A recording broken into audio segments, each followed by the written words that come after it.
Have layers on it.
Wow. Yeah. I mean, I guess that.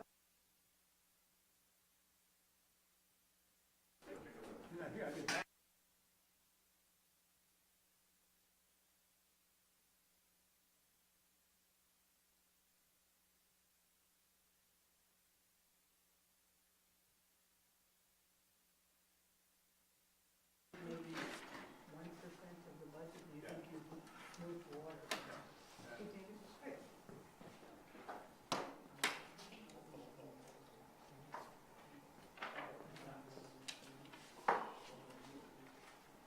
I have a motion, of course, and you do. No, none of those motions. I forgot them upstairs. I can't help you with them. No. Okay, yeah, we might, when there's a crew up there, we might move it there. Okay.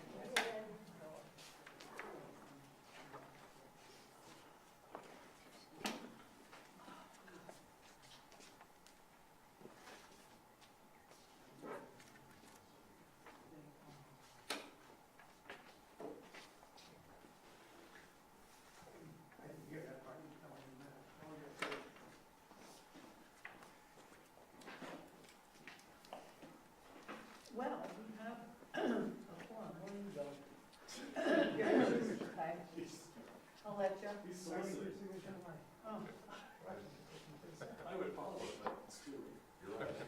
Yeah, it's kind of fun. I mean, I've done what you've done. So is Helen. You can start. Oh, is Megan not here yet? No, but I'll have to sit down, because we'll, and Kevin was left. You're not the first one I've got a bunch of sheets. So who finally won? I'd be honored if I would. Oh, Quite surprised. how many signatures we University need? of the Australian team. Tim told me. Everybody thought Youngster proved they were on. Thank you, sir. Actually, I'll just get that. We had, Okay, I'll keep it was going. good, it Good was luck. better. Best wishes. I mean, Yeah, if they you were wanted good. to They were discuss fine. anything at any point or anything. First round, but Their division tied for the first time, a three-way tie, Mars place, went to the tiebreaker. So, They came back Jill, I think and you'll won. totally enjoy it. Just as I think We I wiped said, the points with a clear. grain of Getting salt over our shoulder. and a sense of humor. I brought I copies. was Serious. shocked. But if you don't keep a sense of humor, Pages. it's nuts. So, yeah. Well, some of the bills have already come by, like, what? Yeah, well, there are plenty of those. Yes. Please give me a second to undergrad. Well, you know, having a short period of having just 4 hours and no, All right. really can show your stuff. You know? We're thinking about growing it next year, adding a day. More judges. Okay, Charlie, are you set? Okay, just try to remember. Just try to remember. Oh, I'm sorry. Are you set? Does that sound good? Okay. All right, well, I'd like to call to order the South Burlington City Council meeting of Monday, January 14th, 2019. And our first order of business is to pledge to the flag. Tim, why don't you start? You haven't done it in a while. Pledge allegiance to the flag of the United States of America and to the republic for which it stands, one nation, under God, indivisible, with liberty and justice for all. There. So moving on to item 2, instructions on exiting building in case of an emergency. If we have an emergency this evening, please proceed immediately out to the side doors and gather in the parking lot to the south. If these doors are blocked, please go out the main lobby and out the main entrance. Take a right and go into the parking lot. Tom Hubbard and I will make sure the building is cleared. And bring your Bring your jacket. jackets. Bring your jackets.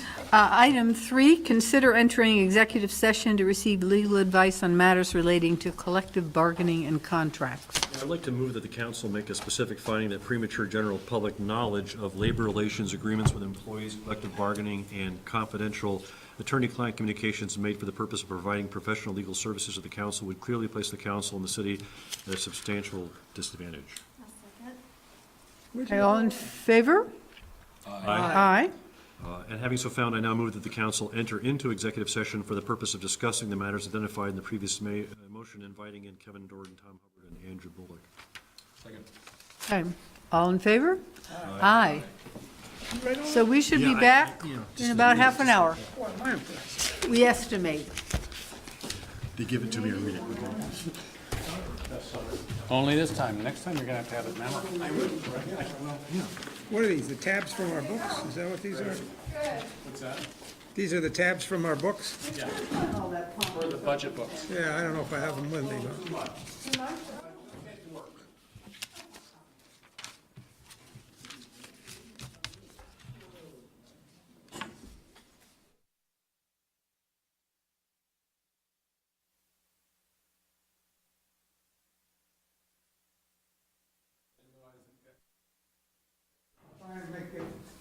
Try and keep it quick.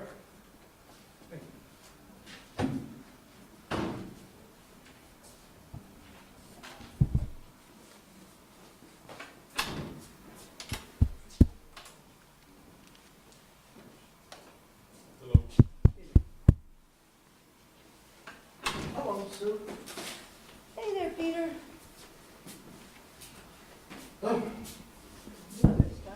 Actually, it's warmer.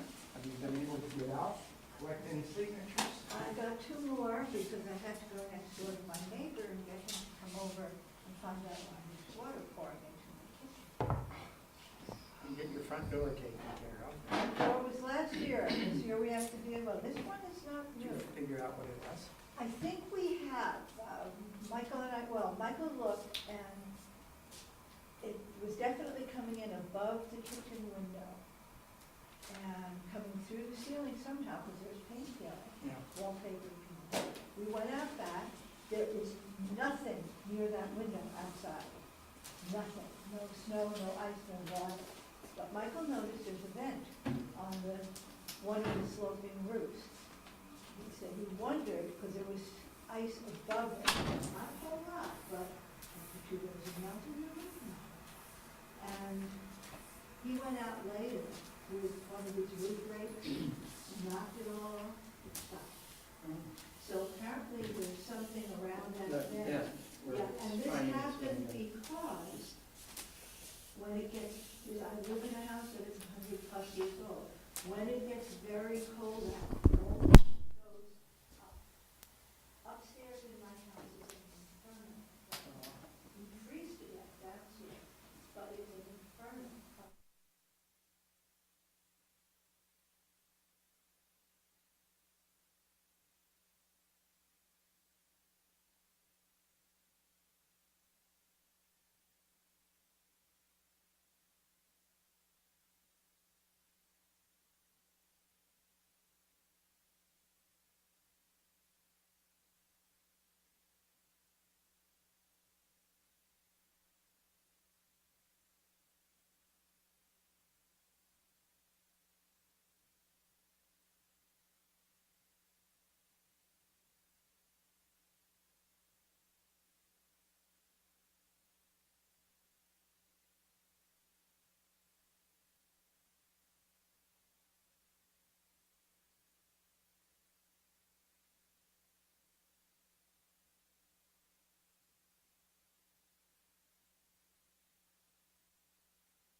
City Council meeting for Monday, January 14th, 2019.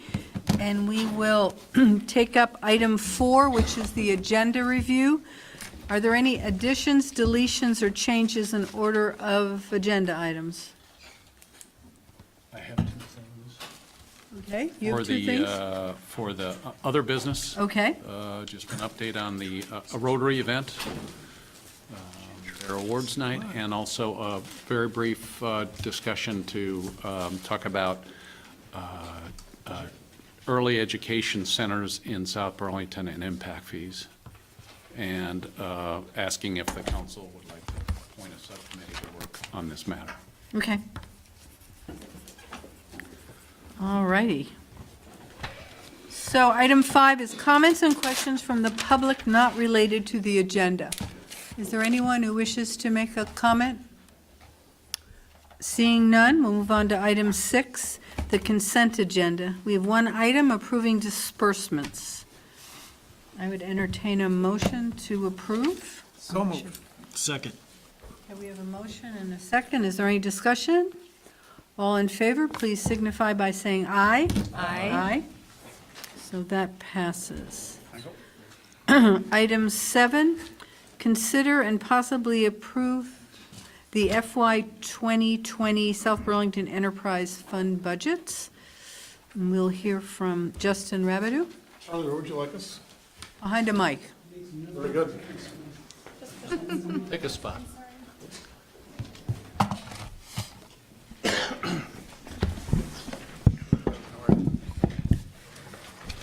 Good evening. Good evening. Justin Rabideau with the Public Works Department. With me are Jim Fay, General Manager of Champlain Water District, and John Temecki, who is the Retail Superintendent of the Champlain Water District, which makes him South Burlington's water foreman. As you know, contractually, they provide that service for us. Just quickly, since Jim's here tonight, and he's going to thank me for this. For those of you that don't know, Jim is retiring after 30-plus years of service with the Champlain Water District. 40-plus, okay. I was trying to be nice. As of June 30 this year. So Jim has been with the district for quite some time, has been its general manager for as long as I've been aware. And he started and rose through the ranks 40-plus years ago. And the district's always been a great partner to the city, so I just wanted to briefly take this moment to acknowledge Jim for his service to the district. Yes. Well, thank you for all your long and hard work. So thank you. Tonight we're here to talk about our enterprise fund budgets in South Burlington, which are 3 divisions within the Public Works Department that are non-property tax funded. Those are water and water. I provided you with a cover memo that detailed 7 various attachments.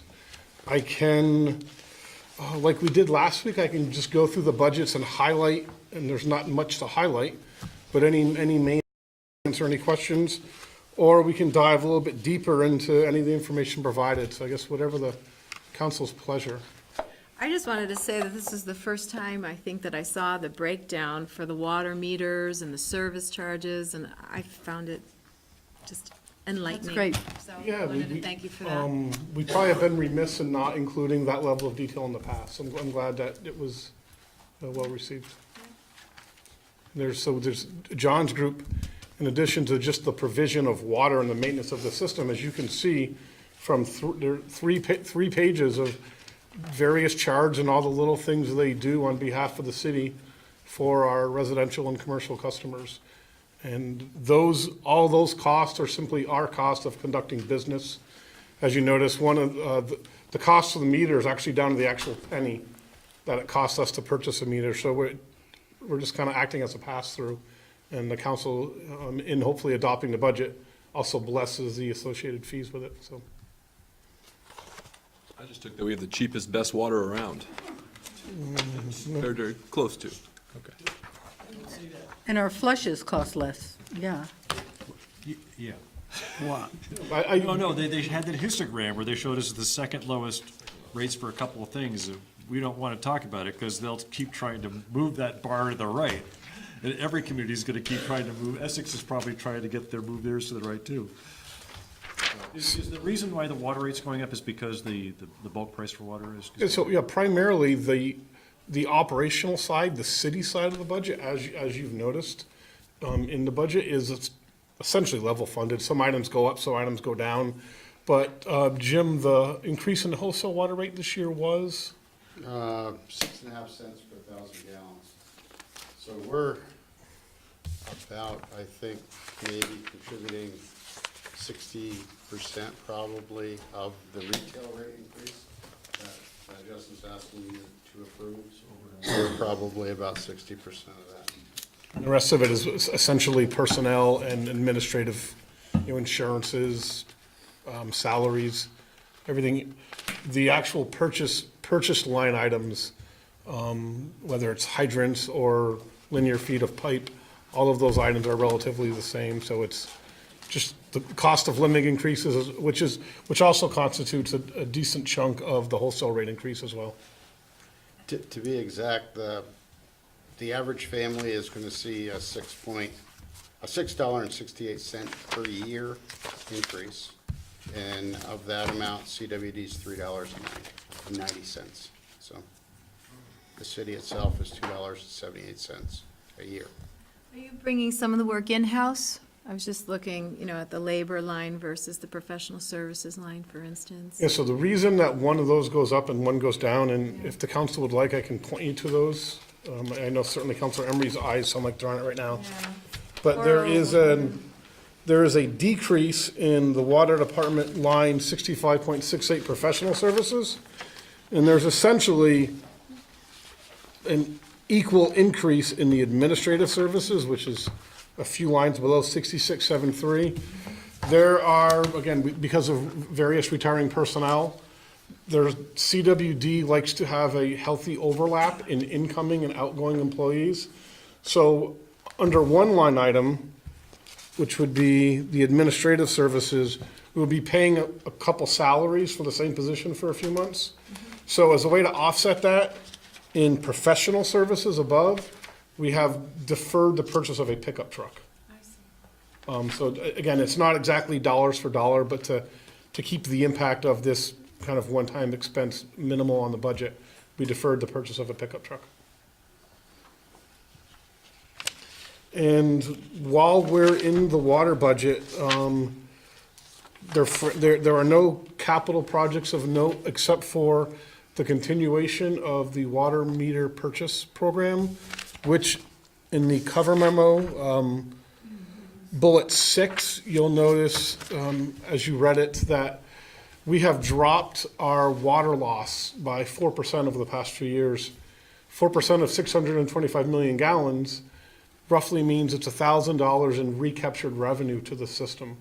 So by spending about $1,000 a year replacing water meters and putting in newer water meters that are much less subject to water loss, we are increasing revenue. We're capturing more water through the meter.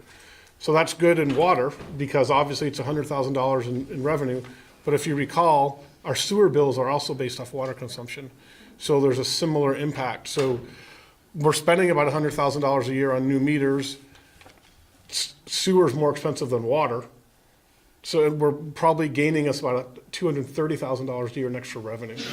We have a few years left of that program. There's about 2,500 meters left to swap out in the city that will continue, and that will certainly just drive the water loss. And I believe bullet 7, I actually showed you the charts where we do two things as a water customer. We purchase water from the district, and then we sell water to our citizens.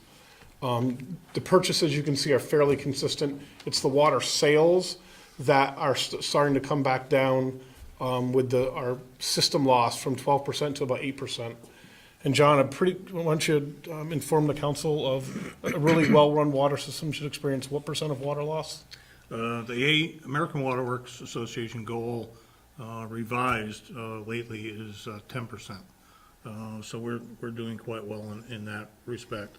I believe that replacing the water meters, installing the radios, having more efficient and accurate water meters along with reducing chronic loss and non-revenue water, is having a positive impact on the water system. So we're going to continue that for a few more years. It's reasonable to expect our water loss to start creeping down the 5% or 6% range, which will be a really tight system. Do you know the rate of residential versus commercial for the hookups? Because I noted it was about 3% for the hookups, and it doesn't go along with our. Are you referring to the connection fee? Yeah, okay.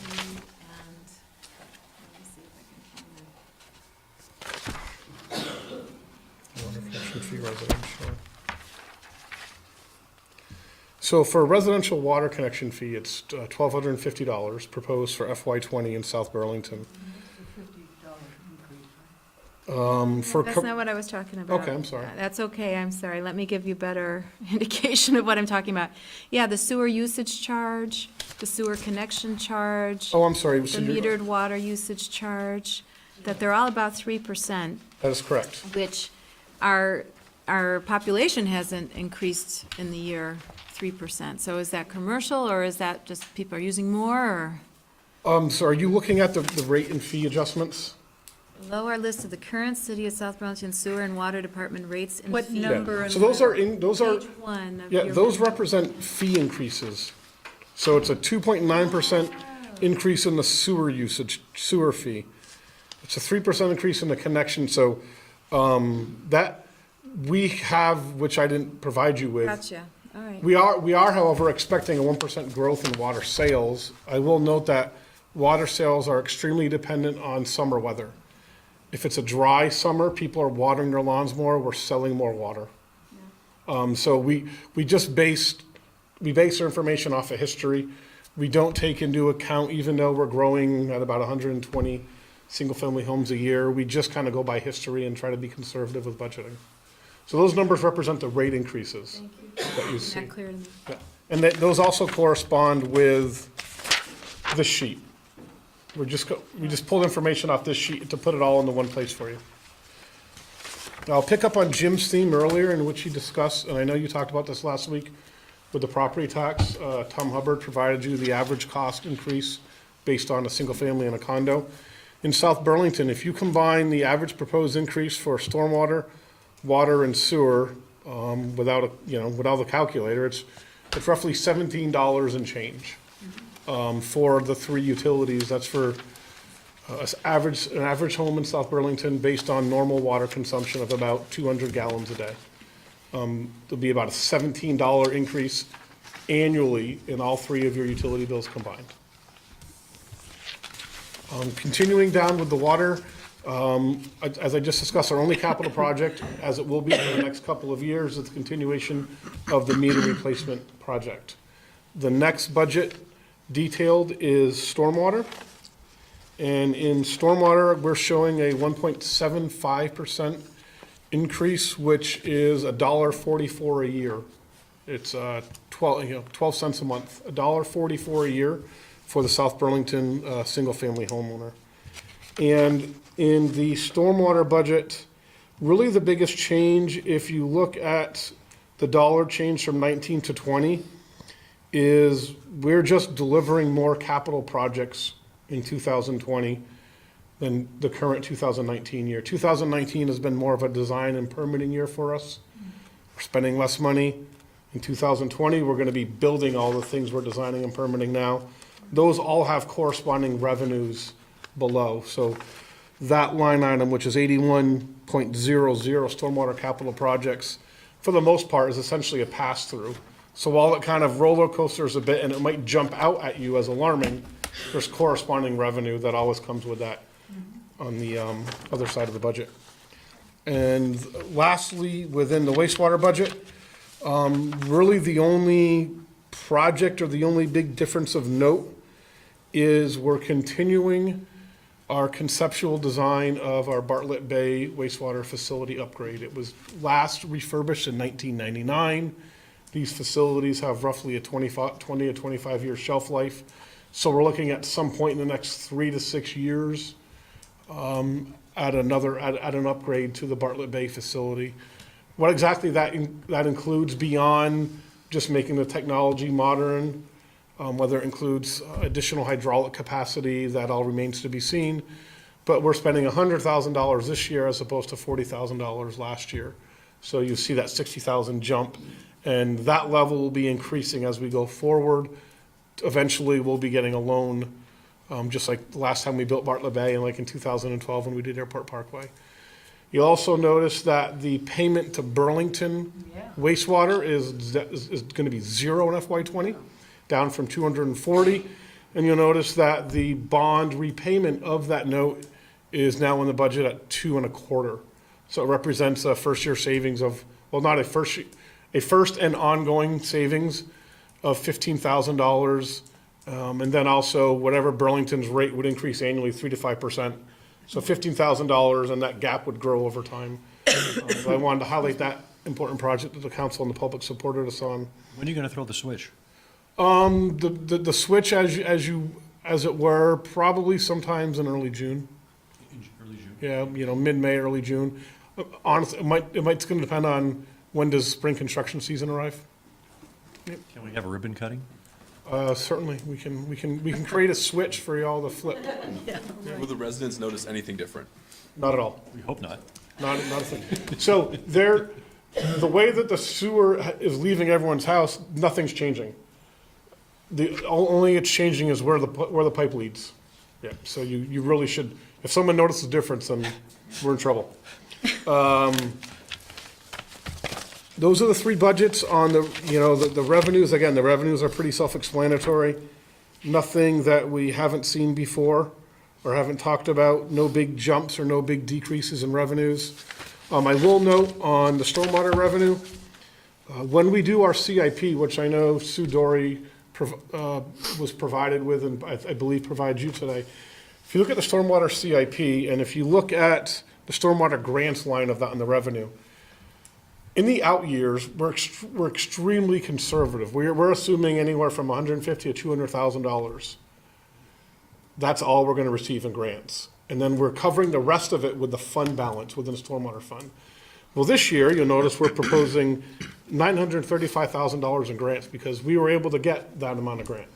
So what that does is, if we can keep doing that year after year, it will eventually curtail some of the back-end higher increases in the stormwater rate, because as you know, we're on the hook for 30 to 50 million for our MS4 permit. And a lot of these projects are kind of down the line, big dollar ones. But if we can continue to be successful, if the stormwater group can keep writing good grant applications, then our ability to rely on that money will go away. And like this year, we're proposing 1.75% rate increase.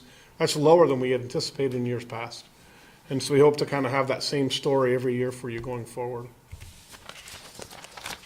Beyond the budgets, there are a few, as discussed, there are a few charts in here showing comparative water and sewer rates. There's the water sale and the water purchase, which tells the good story about the implementation of the water meter program. And that's, I know it's tough to kind of sum up about $12 million or so in a nutshell, but there's really not a lot of headlines in these funds, and they're operating very well. I think Tom can attest to their fiscal health. Don't be dissuaded by the fact that we have low rates, that we don't have a patchwork cheap system. If we want stuff, we go ahead and we get it. We have a very healthy system. We just happen to run it in a way that is less expensive than others for whatever reason.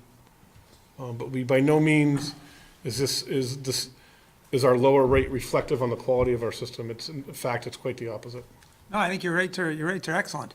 I pay more for a vacant piece of land across the lake than I do with using all my utilities here.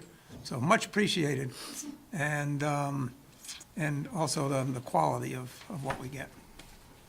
I've had the clear impression my 4 years on council that we just do water right. We've been doing stormwater, we've been investing in it, we're leaders and experts in the area, so Yeah, I think this so. is just reflecting that. We just have another question. Okay. So who calibrates the Champlain Water District's meter that shows how much water we buy from them? We do. You do? Can we see that data? Do you? No, I'm just, we have thousands and thousands of water meters, right? Oh, well, not For the the people that- individual, Huh? what we wholesale to you at the uniform wholesale rate. Yeah. Those master meters are all calibrated by us. How often are they calibrated? Normally, depends the type of meter. Some are every 3 months, and some are about every year to 2 years. How many meters are there? The biggest meters, because you're the first system served out of the treatment facility, those big Venturi type differential flow meters are the ones that are done quarterly. And most of the ones that go out of the city to the next town, for the most part, are also the kind of the highest technology you can buy, this type of Venturi meter. It's not really a mechanical meter. So those would also be every 3 months. But the home meters and business meters, there's, over About 6,200. 6,200 of them. And how many different versions are out there right now? How do we want? How many different versions of water meters are there in South Burlington homes and businesses? There's only one manufacturer's, generally one manufacturer's meters in homes in South Burlington. It's Neptune or an iteration thereof. Generally one size, 5/8 by 3/4, and they have a usable life of 20 to 30 years. So we probably have, we have the older version that we're swapping out with the newer version. So in terms of versions, we essentially have 2 versions of the Neptune meters in our properties. Do you ever get a chance to calibrate a meter before you stick it into a new house? They're certified from the factory. They're certified from the factory, okay. I'm just curious, after a meter's been running for, let's say, 10 years, how do you ever know if the meter's still accurate, If we have an opportunity to pull a meter because of the problem, we usually have it tested. And we can either send it out to a vendor or the city of Burlington provides testing services as well. They usually come back in the utility's favor as within AWWA specifications. If for some reason they don't, then they're replaced free of charge for the customer. And if you have this disparity between how much our meters show that we sold and how much you purchase from, some of that could be lost elsewhere in the system, not necessarily by meter miscalculation. Yeah, water loss, leaks, in the- firefighting, flushing of hydrants. Water main flushing? Yeah. You keep track of that at all, in any way, or as much as you can, or? No, It's not worth not those types of issues, no. Well, we would keep track of it if we would try to identify the cause of if our water sales loss started jumping up really high. If you remember a few years ago, Rutland could not find where they were losing 600,000 gallons a day of water. Months later, they found it. So when you're faced with that situation, yes, you become proactive. But otherwise, when the system's performing like this, nothing is cause for concern. That was one long question. I just like to know. No, when it's we're okay. We're being charged. You said and I we're had one charging, and question. Metering things, it's like you go to the gas pump, there's a little label on it, and the Vermont State checks Right. it once every X years, and I've seen the guy actually testing it and filling a 5-gallon can, and, you just wonder, who's checking the measurements, so, thank you, appreciate it.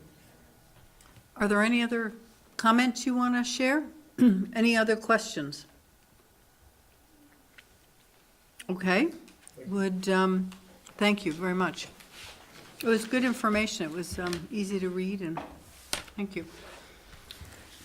So I would entertain a motion to approve the FY 2020 South Burlington Enterprise Fund budgets. Second. Is there any further discussion? Okay, all in favor signify by saying aye. Aye. Okay, moving on to item 9. Receive and discuss consider and possibly approve the 2020 South Burlington General Fund budget. We had a motion and it was seconded last meeting, but we continued it for today pending getting some information about our contract negotiations, which we got in executive session. So we have a motion on the table or on the floor. Are there any other, The motion was to approve. yes, Any questions or comments? Okay, just a comment of mine, I think we made this last time, but we have more people in the audience now. It was really a very easy, productive, and thoughtful presentation of all the budgets with all of the different departments. And it really, I think they all supported the budget and understood some of the requirements or caveats that the council provided them, and you know, and the 6 years or 7 years I've been on the council, I think this was the easiest one, and it seemed to, not that the issues are any easier, but I appreciate the staff's dedication to this and presentation, and nobody really was complaining, so I feel really good about this budget, knowing full well we could always do more, but people seem to be satisfied with what we were able to come up with, and we did keep the increase to 2.83, right? 8.4, before you add the penny, and then it's 4.67 or 68 or something like that. So, if we're ready for the vote, all in favor signify by saying aye. Aye. Aye. Great, so we have a budget. Can go May I, to town meeting. Yes. Comment on that, and I particularly want to credit Tom Hubbard and Sue Dory for the hard work on the budget.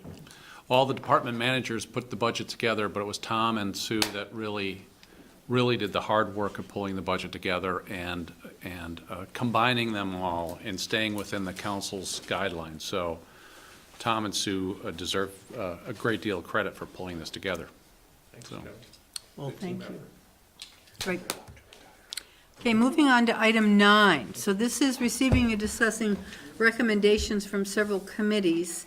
The first one is construction of an indoor recreation facility at Veterans Memorial Park, and we'll hear from the Recreation and Parks Committee. The agenda suggests you have 15 minutes. Sure. And then do you have the cord to? Oh, yeah. That's for them. And the ones in the back. What kind of a gimmick do you have? I have a special attachment, so I just need whatever the HDMI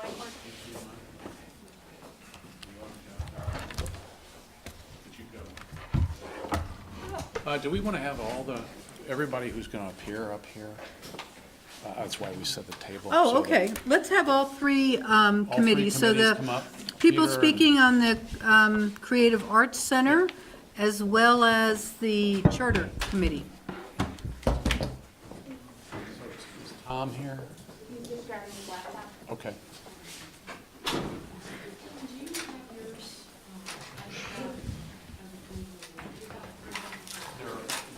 They're in back. There's a stack of them on the back table, Jennifer. Maybe right here. Thank you.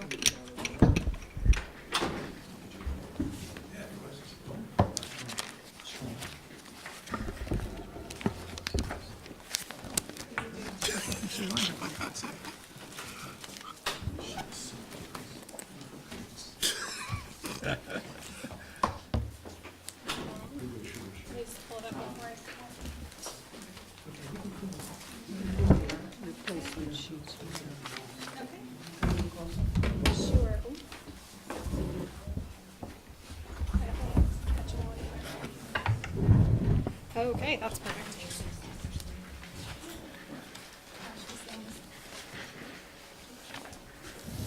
Pricey, huh? Do you want to hold that for just a second?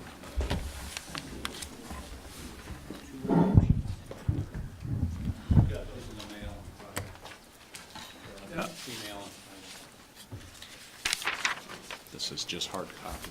Oh, thanks. It's hard copy. What do you got? Oh, nice. If I can. There.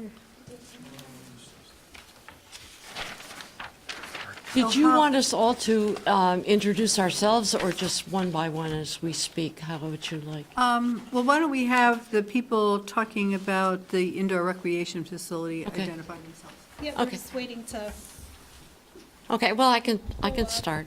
Okay. Jennifer Cookman, I'm Chair of the Recreation and Parks Committee, and tonight our committee met, and we unanimously approved a statement that I wanted to read to you tonight. I gave you paper copies. And Holly and I are here to advocate for creation of an indoor recreation facility. Our Recreation and Parks Committee, whom you appoint to advise you, have recommended creation of an indoor recreation facility for the 12 years that I have been on this committee. Every member of this committee, past and present, has said that building an indoor recreation facility is essential to the health and community of residents of South Burlington. We have stated this goal on numerous occasions at City Council, Planning Commission, and in public. Every director of Recreation and Parks Department, Tom Hubbard, Todd Goodwin, Betsy Terry, Maggie Lugers, and Holly Reese, has said that creation of an indoor recreation facility is essential to providing recreation program opportunities to the residents of South Burlington. Every director has said that attempts to find adequate space for recreation and programming have been frustrating. Securing space in other facilities does not serve us well.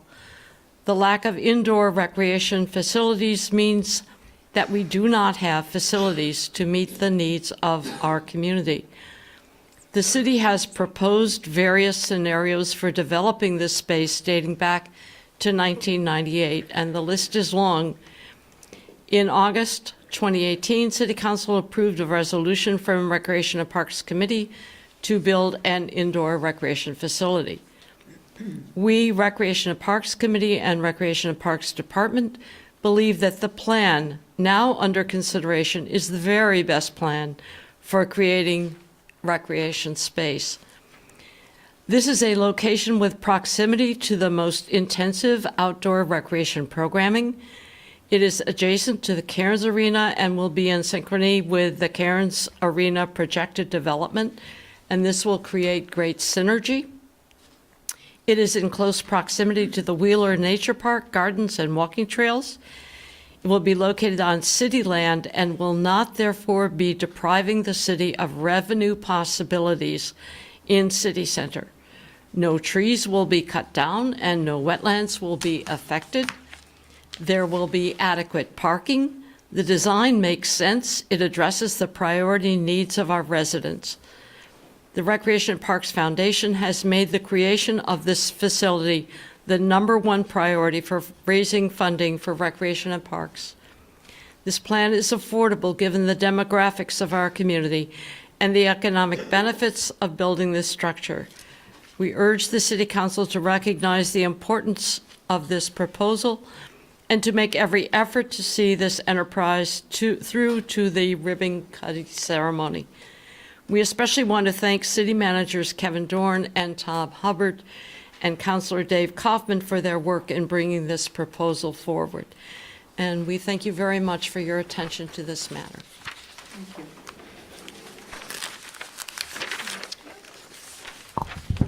So Holly Reese, Director of Recreation and Parks, and I get the fun part of showing pictures and some numbers if they come up.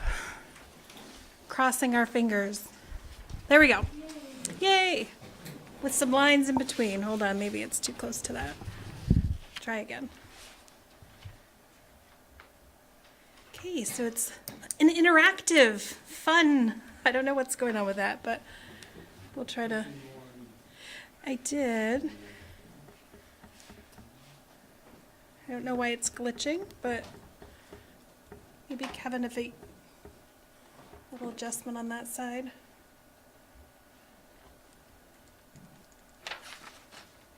Okay. Maybe if we all hold our breath. No? I still see it. I don't know. Try advancing. Okay. No, I think it's on that end. Try. I.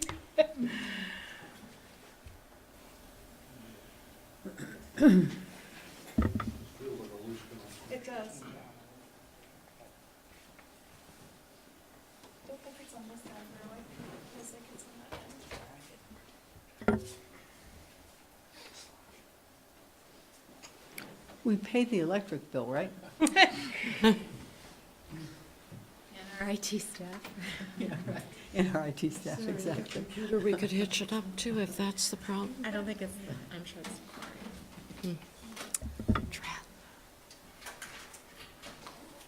Kevin's going to a different chord.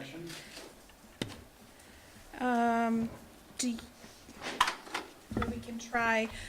Kevin, do you have the PowerPoint on your?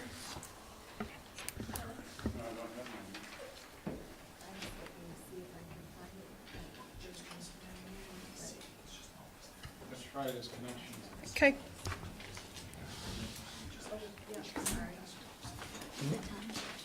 Try that one.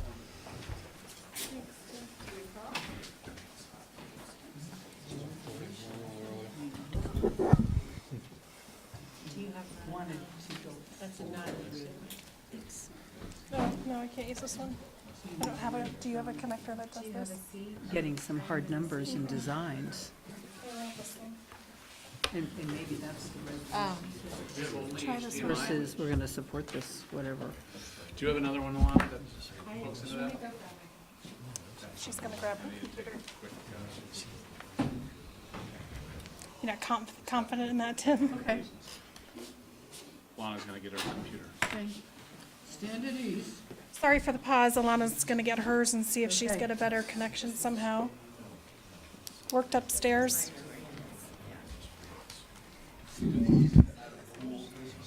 Might be an HDMI.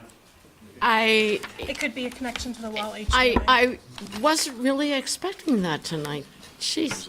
If you look at the third page, we divided out our needs and our wants, and the pool is definitely in a want, based on the kinds of requests that we have had over the years. We feel that this meets our number one priorities, but in fact, a person came to our committee tonight saying, can you add a pool to this? So I've heard other comments about that too. So it's in people's minds to have a pool eventually, for sure. Try, You know I like a Try this pool, one Todd. again. You know I like this. yeah, it's on the ground now. Technology receive. Maybe we hold out for a big aquatic center up in Milton or something, serve the whole region. Well, that's what I've been telling people, that a regional, real aquatic center that would have the lap pool, the Olympic size, the splash pool, and a therapy pool for seniors. You know, warm water therapy pool would be. River? Is that the river where you walk upstream? What is that called? Oh, I don't know. That would be fun, wouldn't it? Just see. Yeah.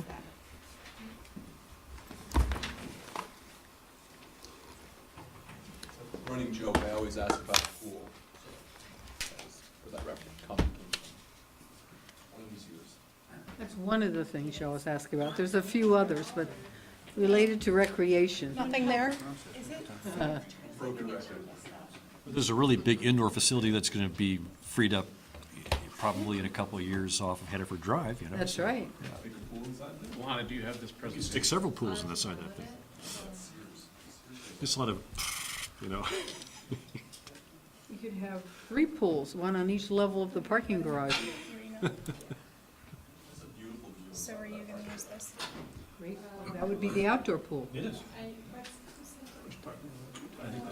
The Sears parking garage. Ronnie did. They'd be above-ground pools, of course. Got it. So while Alana is trying Plan B, Hopefully we don't have to move to Plan C. I was just going to add, Jennifer had said to Tom that somebody had stopped in to talk about an aquatics potential. And I will say that in the past week, since we presented, we've had a lot of interest from the community, everything from coaching staff at the high school, trying to figure out indoor space for track and winter track, to pools, to private groups that are looking for space to run their businesses. So definitely a lot of interest in the community, which has been exciting.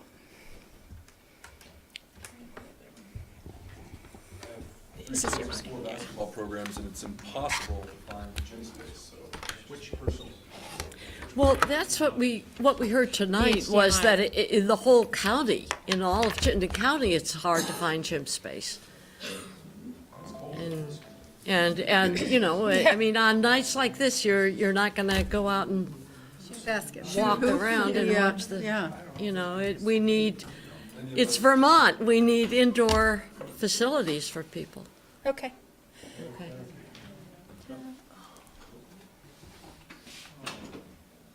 Okay. Yay. Super. That looks So good. thank you.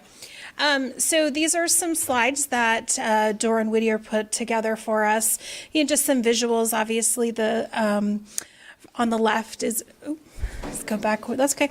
On the left would be the elevated track, kind of just visual, and then locker rooms, and then kind of what besides your traditional thought about basketball might be able to go on in a facility like this. So this is just an introduction. And as requested, you can go on to the next slide. We were looking at 3 options. So a hard building, a semi-rigid structure, and then option C, which would be the inflatable dome or air-supported dome.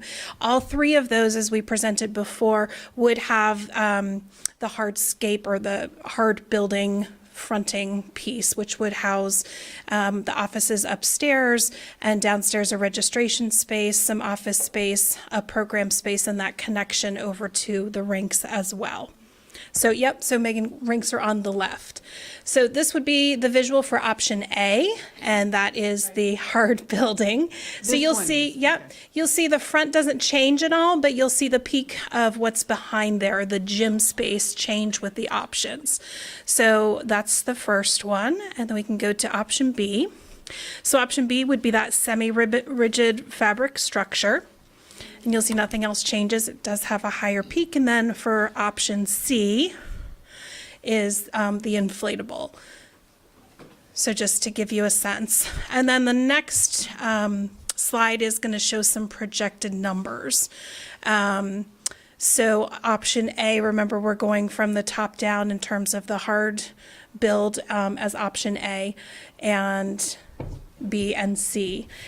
And so we're looking at the projected costs for the first view to be a little, you know, between 19 and 20 million. And that's a 50-plus lifespan building.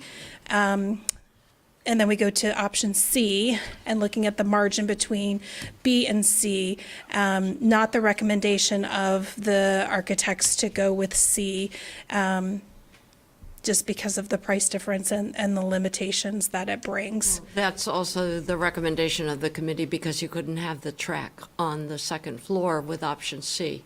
You can only do it in option A or B, and it's impossible to put the track down on the first floor, because then people would have to run through, you know, to get to the basketball court, you'd have to go through where people are But running. you can have a track on option B with the semi. On option B in the middle, yes, you can have a track up in the second story. That's what they tell us. You know, some of the options that are only afforded to us with option A would be solar. So the structure for having solar on the roof would only exist in option A. I know that's been a concern about the rinks that are next door, that that's just not a potential with the structure that they have. So it feels like a little bit of lost space. Obviously, with the designs, we would be looking to, you know, coordinate with the rink as much as we could for their excess heat and taking that. How about heating costs altogether between A, B, and C? Is that the soft cost? And the electrical costs, because having a dome, you have to blow it, right, to keep it, which involves Yes. Motor. Well, I don't know that we built out those costs in these, I don't believe that we have, Kevin. No. If not yet. Yeah. So, I mean, that's a consideration too for those and, you know, the energy efficiency that we wouldn't be able to capture with an option C.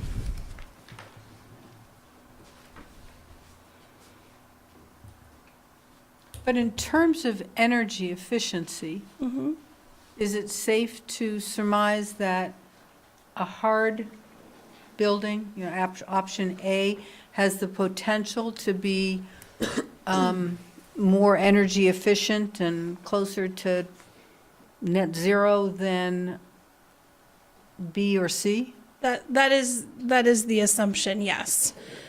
And that you'd have, you know, more control when you're thinking about heat and humidity and containing that, that your best option would be option A.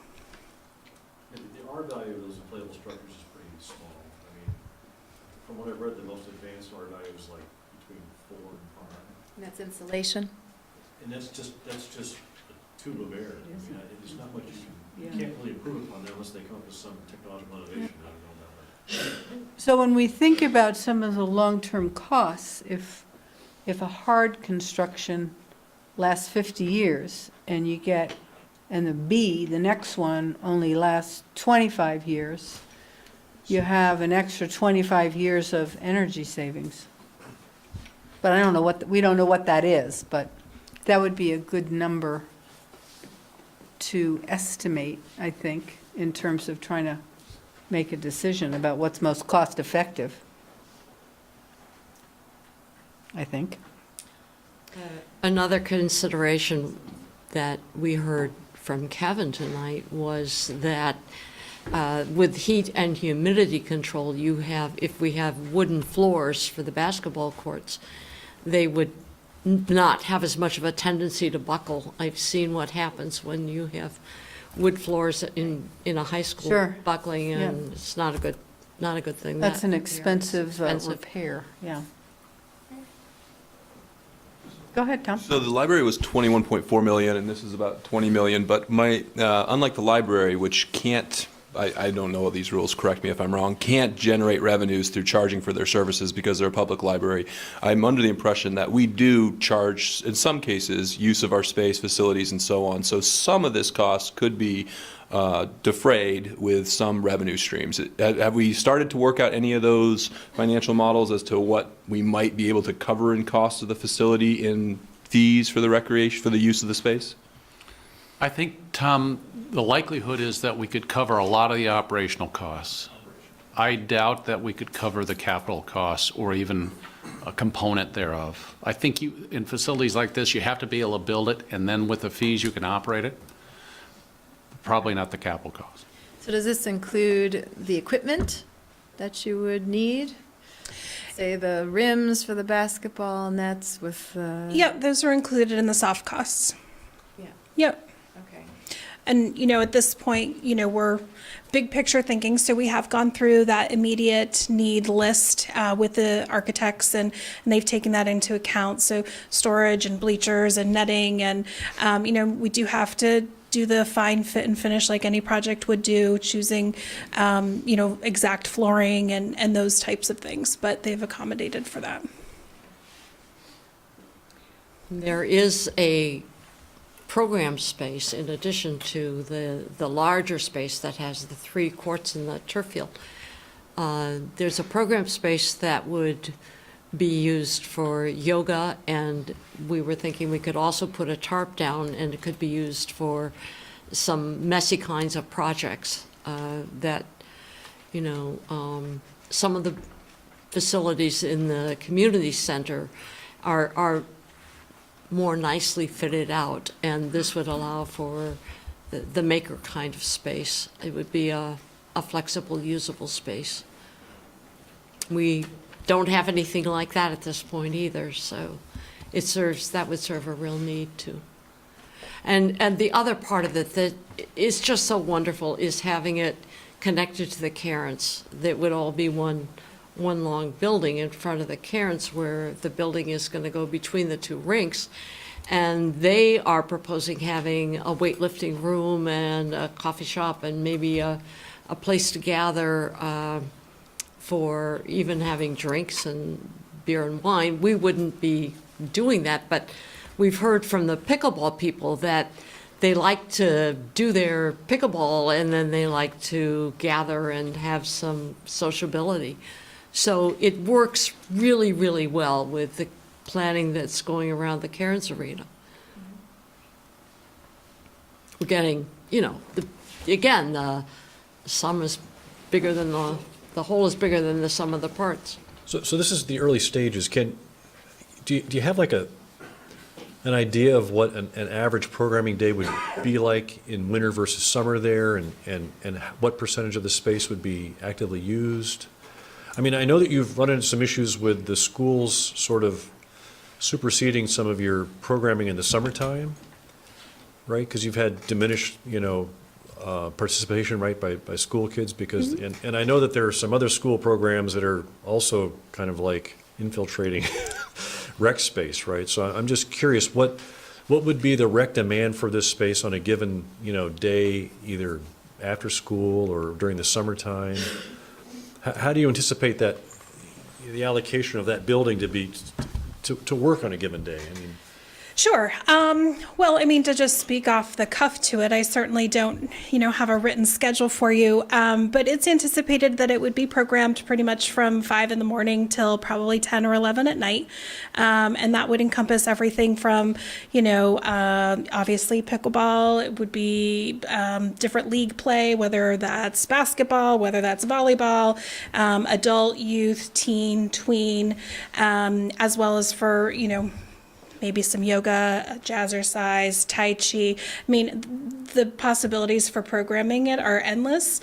And I think designed with the flexibility to be opening up to a really expansive space or to isolate courts.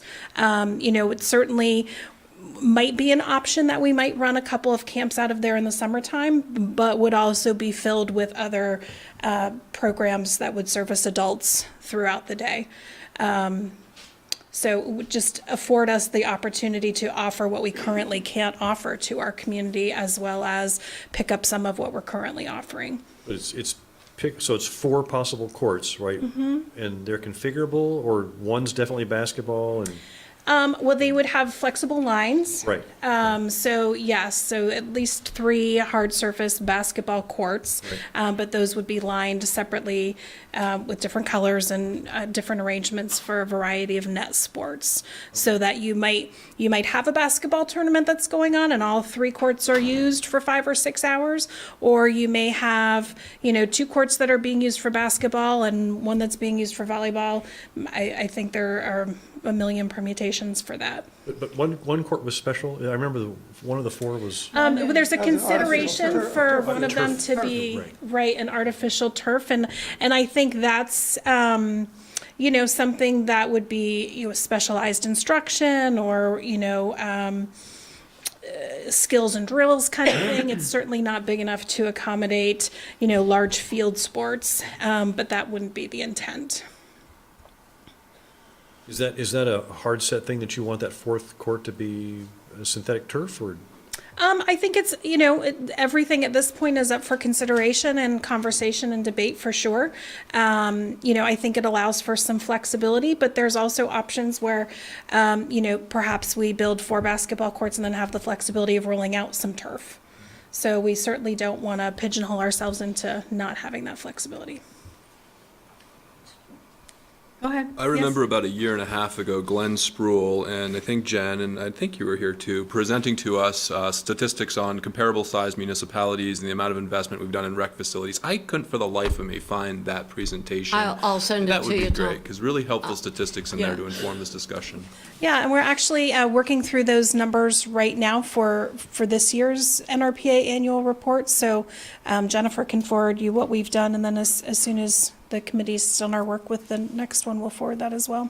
Traditionally, we present that in the March-April timeframe. I'm noting that the current design does not include bleachers for the audience at courts. That seems to be disappointing, It- right? It does include bleachers for audiences.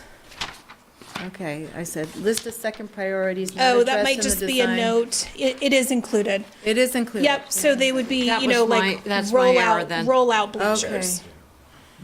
Good to know. Yeah, Good to and know. there has been some discussion, we were speaking with Kevin earlier too, about, you know, the school doing their master plan as well, and, you know, and what kind of shared experience we might be able to be thinking about providing. For example, their middle school basketball program right now, they have 0 space for audiences. So is that something that, if this facility were to be built, that we might be able to accommodate pieces and parts of their schedule? So definitely looking to serve the community and work through those options.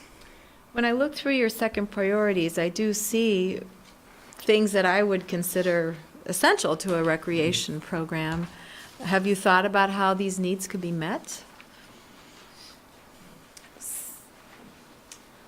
So just pull up the list. that we're Preschool in. active space, youth Yep. program space, or classroom. I Makerspace. think if we went with the number one priorities that are right in front of us, that we think the community could afford, that we could bring to you at this time. And after some, you know, discussion with the city, and how these things might be met, I think would have to be for the future. I think, for one thing, when the library community center with the senior center is built, and there's an auditorium and a lot of space there, and this gets built, if those two things happen, then I think we would be in a real good position to see, you know, to go through our priority list again and say, you know, what do we really need after these two facilities are now serving some of the unmet needs, and how do we get there? I guess a question to come at it from a different angle is, much of the summer and after-school programming has shifted to the schools. And is this working within kind of the status quo as it is right now, or is this looking at building a program that is more recreational within the city operating? I think that's the intent. So this would be aiming to meet the goals and the needs of the active recreation indoor person. The intent of this facility is not to encompass all of those. So it's really just, you know, intended to meet the critical need that we hear on a daily basis from folks, that we can't offer programs because we don't have the space. So. My third, maybe final, but never say final question is, do you see that this facility could provide a service to the county, or is this something, when you look at how the day would be programmed from 5 a.m. to 11 p.m. at night, is that specifically South Burlington? Well, I think a lot of the league things, you know, even pickleball, you know, certainly not 100% of those participants are from South Burlington. We put together adult leagues for volleyball and basketball, and certainly not all of those participants are from South Burlington, but, you know, the majority are. So in terms of reaching beyond our boundaries or borders, that would address that as well. But they're little communities within themselves. Because if we're considering a tax on rooms and meals, and as well as our sales tax, we should think about what population, right, will be taxed and what population will be benefiting, right? I think we have to think about those questions. Real quick, would this likely be a replacement polling location? Would we end up doing elections at this space if it was built? Seem like a natural fit, more so than our gyms and our schools? Okay. Oh, just have one place to go vote? To rule them all? The candidates would four love that. courts. You wouldn't have to stand Yes. outside. We could stand there in that hole. Just don't make it the same as a hockey tournament, right? Yeah. Next to the Exactly. refreshment stand. Yeah. Not too far-fetched, Tom, actually, that just might, could work. Could save money, There'd be enough parking, yeah. Well, ample parking. and the schools wouldn't have to close down their gyms. Let me just say on your point, Megan, people from outside the community, You know, it's gonna be an experience similar to the rinks. If we build it and other communities don't have it, and it's open to use, they will gravitate to it. Whether it's men's league basketball, or pickleball, or indoor turf practice in the wintertime, or something like that. I think that's kind of a natural evolution, and that's what will happen. I mean, the use of the rinks by people outside of South Burlington is huge. The Maple Street Pool charges a less for the Essex residents than non-Essex residents, so we'd probably have an SB resident fee and then a non-SB resident fee too. We do for all of our programs. Yeah. They have a pool, so. If I could just Got it, Tom. Twice. You know, from my perspective, because I've been talking with you folks about this since the beginning, almost early on, that this is something that we very badly need in South Burlington. And I'm hopeful that most residents recognize that we need indoor recreation facilities. Exactly how that's going to come about in a final design, that remains to be seen as everybody weighs in and the design is tweaked. And the fact is, it's going to cost a fairly good bundle of money, which I could have seen coming from the beginning. Because when we first started talking about it, we were talking about a bubble that was going to cost a few $1,000,000, right? And that was only 3 months ago, and here we are. So from a rink perspective, and for those of you folks that don't know, I've been on the board of the arenas since we started to raise the money to build Rink 1. We'd be ecstatic to have this as part of the overall complex, partly because our proposed addition to the arenas, and we've got about last I looked, I think our last estimate was we've got about a $600,000 gap that we have to fill. I think our projected construction is about $3 million, and we projected it about 2.3, 2.4. So we got a little bit of a gap. I'm fairly confident we will fill that gap and move ahead with our project before too long, but that does indeed include an expanded food service, probably with a food service manager, and that would work so much better if we had other people using a recreation facility that could then feed into that. Literally. Literally, you're right.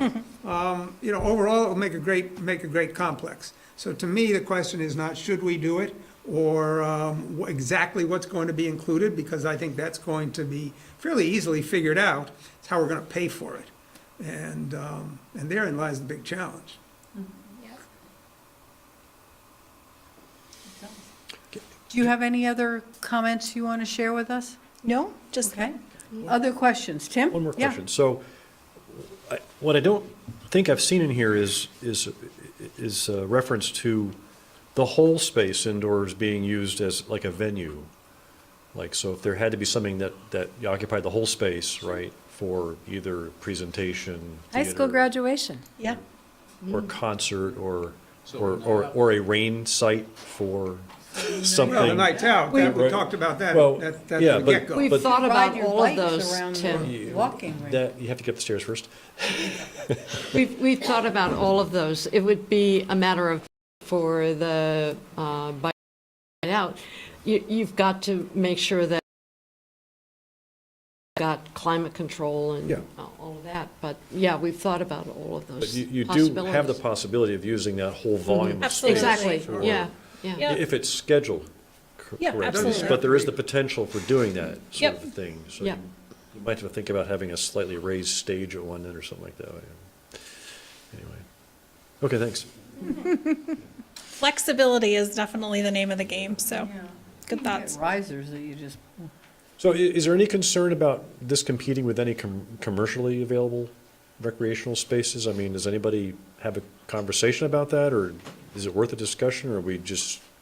I think there's a need. Racket's Edge is a great facility, but for a family to join there, it's $1,500 a year. And I just see this as filling a void of indoor recreation space in a really cold climate. So I just think there is more than abundant need without cutting into any of their current business. That's my impression as somebody that has looked at joining one of those gyms and constantly has kids that are trying to get energy out in the winter time. I think too that there's still a void beyond, you know, some of the local fitness facilities, especially those that, you know, do tournaments. There's just not enough space. So I think that they would even say too, they're as booked as they can be and can't service a lot of their requests. I might add that this doesn't have a pool. Did you have to say that? And it's not a focus on the weight training equipment and the machines Yeah. and that sort of thing, that I think the health costs would probably be more sensitive to. Well, I think Karen's is thinking about a weight room, aren't? Very, very minimal. We don't have anything Okay. big. We have something small planned that would be primarily, Servicing honestly, teams. for the people for the hockey players to, or even figure skaters to get some exercise. Nothing substantial. If there's no other questions, thank you very much. Oh, sure. When do you anticipate having a firmer projection of our annual operating costs? Insurance premiums, et cetera, All the staffing. operating costs, the whole, The whole picture, yeah. any idea? I think it's anticipated that, you'll hear later from the Charter Committee on this, but it's anticipated that an actual vote on incurring debt, where we would have to have all that information, would not come until likely the fall at the earliest. So it gives us the spring and summer to continue working on all that. Before we would present anything to the council, we would want to have those numbers tied down pretty well. I think there's the other opportunity to work with the school district as they do their visioning and design of whatever it is they believe needs to be built or fitted up in the school district. This might be an opportunity for space that they would not have to build new and could be used by the school. So I think those are other financial aspects that would be important to know if we can ahead of time. I don't know exactly what their time frame is, but that's another area I see where the city should coordinate those efforts so we're not building more than we really need. Other questions? Yes. Louis Hodgins. I run one of the largest adult recreational sports clubs, basically. Not my own facility, but just independent recreational sports leagues throughout Chittenden County. There is a huge demand for additional facility space in the area, and I highly recommend you consider moving this forward. If you could write the check for it, we'll be all set. Yeah. I would love to. It's not quite in my budget either. But by saying that, are you making a case that a potentially increase, the local option tax increase, which is paid for by lots more people than South Burlingtonians, is feasible? I mean, will people make that connection, like, okay, I'm gonna have dinner at a restaurant in South Burlington, and it's gonna be another 1%, but that's going to the rec center that my kid plays basketball in or something? So I run multiple sports leagues. I'm currently at, I believe, 14 leagues throughout the greater Burlington area. Over the course of the season, I think I had 1,500 participants this last year. That number is completely limited by a lack of facility space. I could probably multiply that by a factor of 10 if facility space was available throughout Chittenden County. That's outdoor, indoor facility space. We have participants coming from Spalding High School to participate in programs in Williston on a Sunday night at 10 o'clock. We have teams coming from Missisquoi, again, coming down to play in a program in Williston. They come down, they have dinner before the game or after the game. A lot of my adult recreational programming, they like the social aspect of it, so they meet up with friends afterwards at a bar for drinks and food. There's just a huge number of events and activities that can't happen because there's no event space. Tournaments, especially youth basketball tournaments, there is no good facility that has multi-courts outside of UVM, and their facility time is extremely limited based on their own school schedule and own uses. Those tournaments can bring in hundreds of people for a weekend just to participate in the youth basketball tournament. That demand is completely unutilized in the area. Like the hockey, yeah. Again, like the hockey program. If it's here, people will come. I mean, we are in a really good central location between Montreal and Boston and Albany for all these regional teams to come up and participate in programming. Plus, we have the infrastructure and the amenities of a city to support a program that is currently being,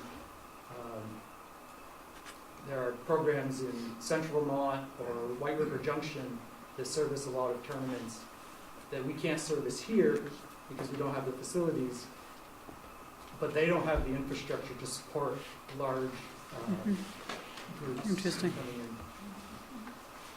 Well, that information and those statistics, if we go forward with a local options tax, would be helpful to have shared with restaurant owners and hotels and the legislature in terms of, getting traction on that.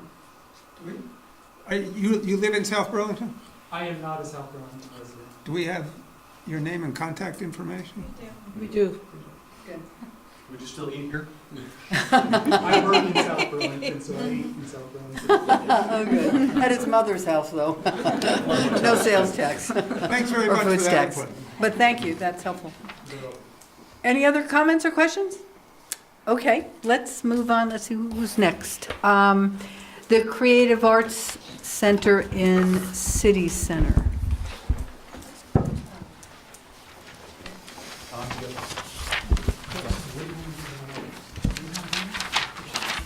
I'm going to take this one. The Charter Committee isn't going to need a laptop, right? I can get something together real quick. That's okay. That's okay. Thank you very much, Holly and Jennifer. Yes. So, oh, you want me to, me or you? All right. You want to start?Ure. Oh, okay. Unless So Kevin Alana's does. going to, okay. All right. So I'm really excited to be here tonight to talk about this quasi-project or project. It's one of those projects that's been sort of out there for a while, and I wanted to talk about that. We were contacted in 2015 by Tim Barden, who owns a local arts business in the South Burlington community on San Remo Drive within City Center. And I think he spoke to you about this a bit last week and several weeks ago, and just wanted to reiterate, he had a really big idea, and he brought it to both to us at the staff level, but also to the council, and he also brought many professionals within the creative arts milieu and specifically performing arts into discussions with him. And over the next year or so, he put together a board of directors. He contracted with Don Hirsch to begin a feasibility study. He incorporated a 501c3 with the assistance of the board of directors. And they worked with Don Hirsch to develop focus groups and reach out to the South Burlington community, the local arts community, and the business community. Through that period, I spent a lot of time meeting with that group. And so I wanted to tell you that not only was I meeting with that group, but I was also scheduling artist meetups in South Burlington. We were undergoing a community identity project. So talking more about, what is South Burlington? What does it mean to residents? What does it mean to the business community? I worked with Teresa and Robert Davis to secure a grant to develop the Davis Studio that's over on Shelburne Road, which is a new more plastic educational arts facility that had existed in the region for a long time, but has really blossomed over on Shelburne Road. I worked with the Public Arts Selection Committee, and throughout this time, I became more and more aware of artists that live in South Burlington, and also that have children who have careers in the arts, whether it's broadcasting or film, on the stage, but more and more success stories, and how the ability of their children to participate in creative activities had really allowed them to go off and develop successful professional lives. And I also had some training opportunities. And so one of them was a planning conference that focused all on arts. And I had always known that arts was a proven economic development strategy, but it really drove home how places like Boston are using this, and also smaller places like Brattleboro. That even the state of Vermont is really getting into the creative arts as an economic development driver. In fact, we have been participating with the state in the creative zone meetings that they've been holding. So every county now has a creative zone to work on coordinating arts activities and building on the tremendous energy that's in our region and different regions throughout Vermont, and developing that aspect of Vermont's identity. And I just really wanted to emphasize that this is a great committee, and they have a lot of exciting ideas. I recently listened to a talk by Peter Kagayama, and he wrote, Love Where You Live, Creating Emotional Engagement with Places. And so he said, citizens wanting to do positive things for the community are a boon to the community. And this group has really drawn a diverse and talented group of professionals with a depth of experience in performing arts. So it's really exciting to see what they recognize in South Burlington, that they see South Burlington as a pivotal location within Vermont, and a great place for their ideas and project. So I think Tom Dunn spoke with you a few weeks ago, and I'm not sure if you're going to say anything. And then Katie Decker, who you may have met at Cebu Night Out. She was the main MC, and so she's here tonight. Tim Barton is unfortunately unable to join us tonight, but will be reappearing soon. So, great, thank you. Do you want to introduce? Sure, Tell you a little background. We've met before. Tom Dunn. I'm now a retired IBMer, but I had 20 years in the theater business, and here as a member of the board of South Burlington City Center for the Arts. I'll be able to answer questions that maybe Katie can't, so that's what. Great, and I'm Katie Decker. I'm also a board member of the South Burlington City Center for the Arts. I've also worked in South Burlington for the last 17 years as the director of Centerpoint School, so I've been connected to education in the state in that particular way. I'm also the executive director of Ballet Vermont, and we produce 2 ballets, completely produce them out of South Burlington. The Farm to Ballet project is probably the one you may have heard of. And so my interests lie in performing arts in that particular way, and then also education is a passion of mine. So thank you for having us. I wanted to give you a quick update since you last saw us at the last meeting. First of all, I wanted to let you know that there is a detailed memo forthcoming to address the questions that you had in follow-up to and response to the feasibility study. I believe you also got an updated one recently with some adjusted numbers connected to that. You know, since that previous meeting a month ago, there's just been a flurry of activity, primarily living in the realm of conversations with potential collaborators and partnerships. And so, along with some board we've been speaking to about this, I'm wondering if that crew can just stand value in this project along with our board. Last, the feasibility study, and so we're hoping today that we see to the South Burlington community. Can I give you a quick project overview about what's being, a similar baseline about the what? I think that there's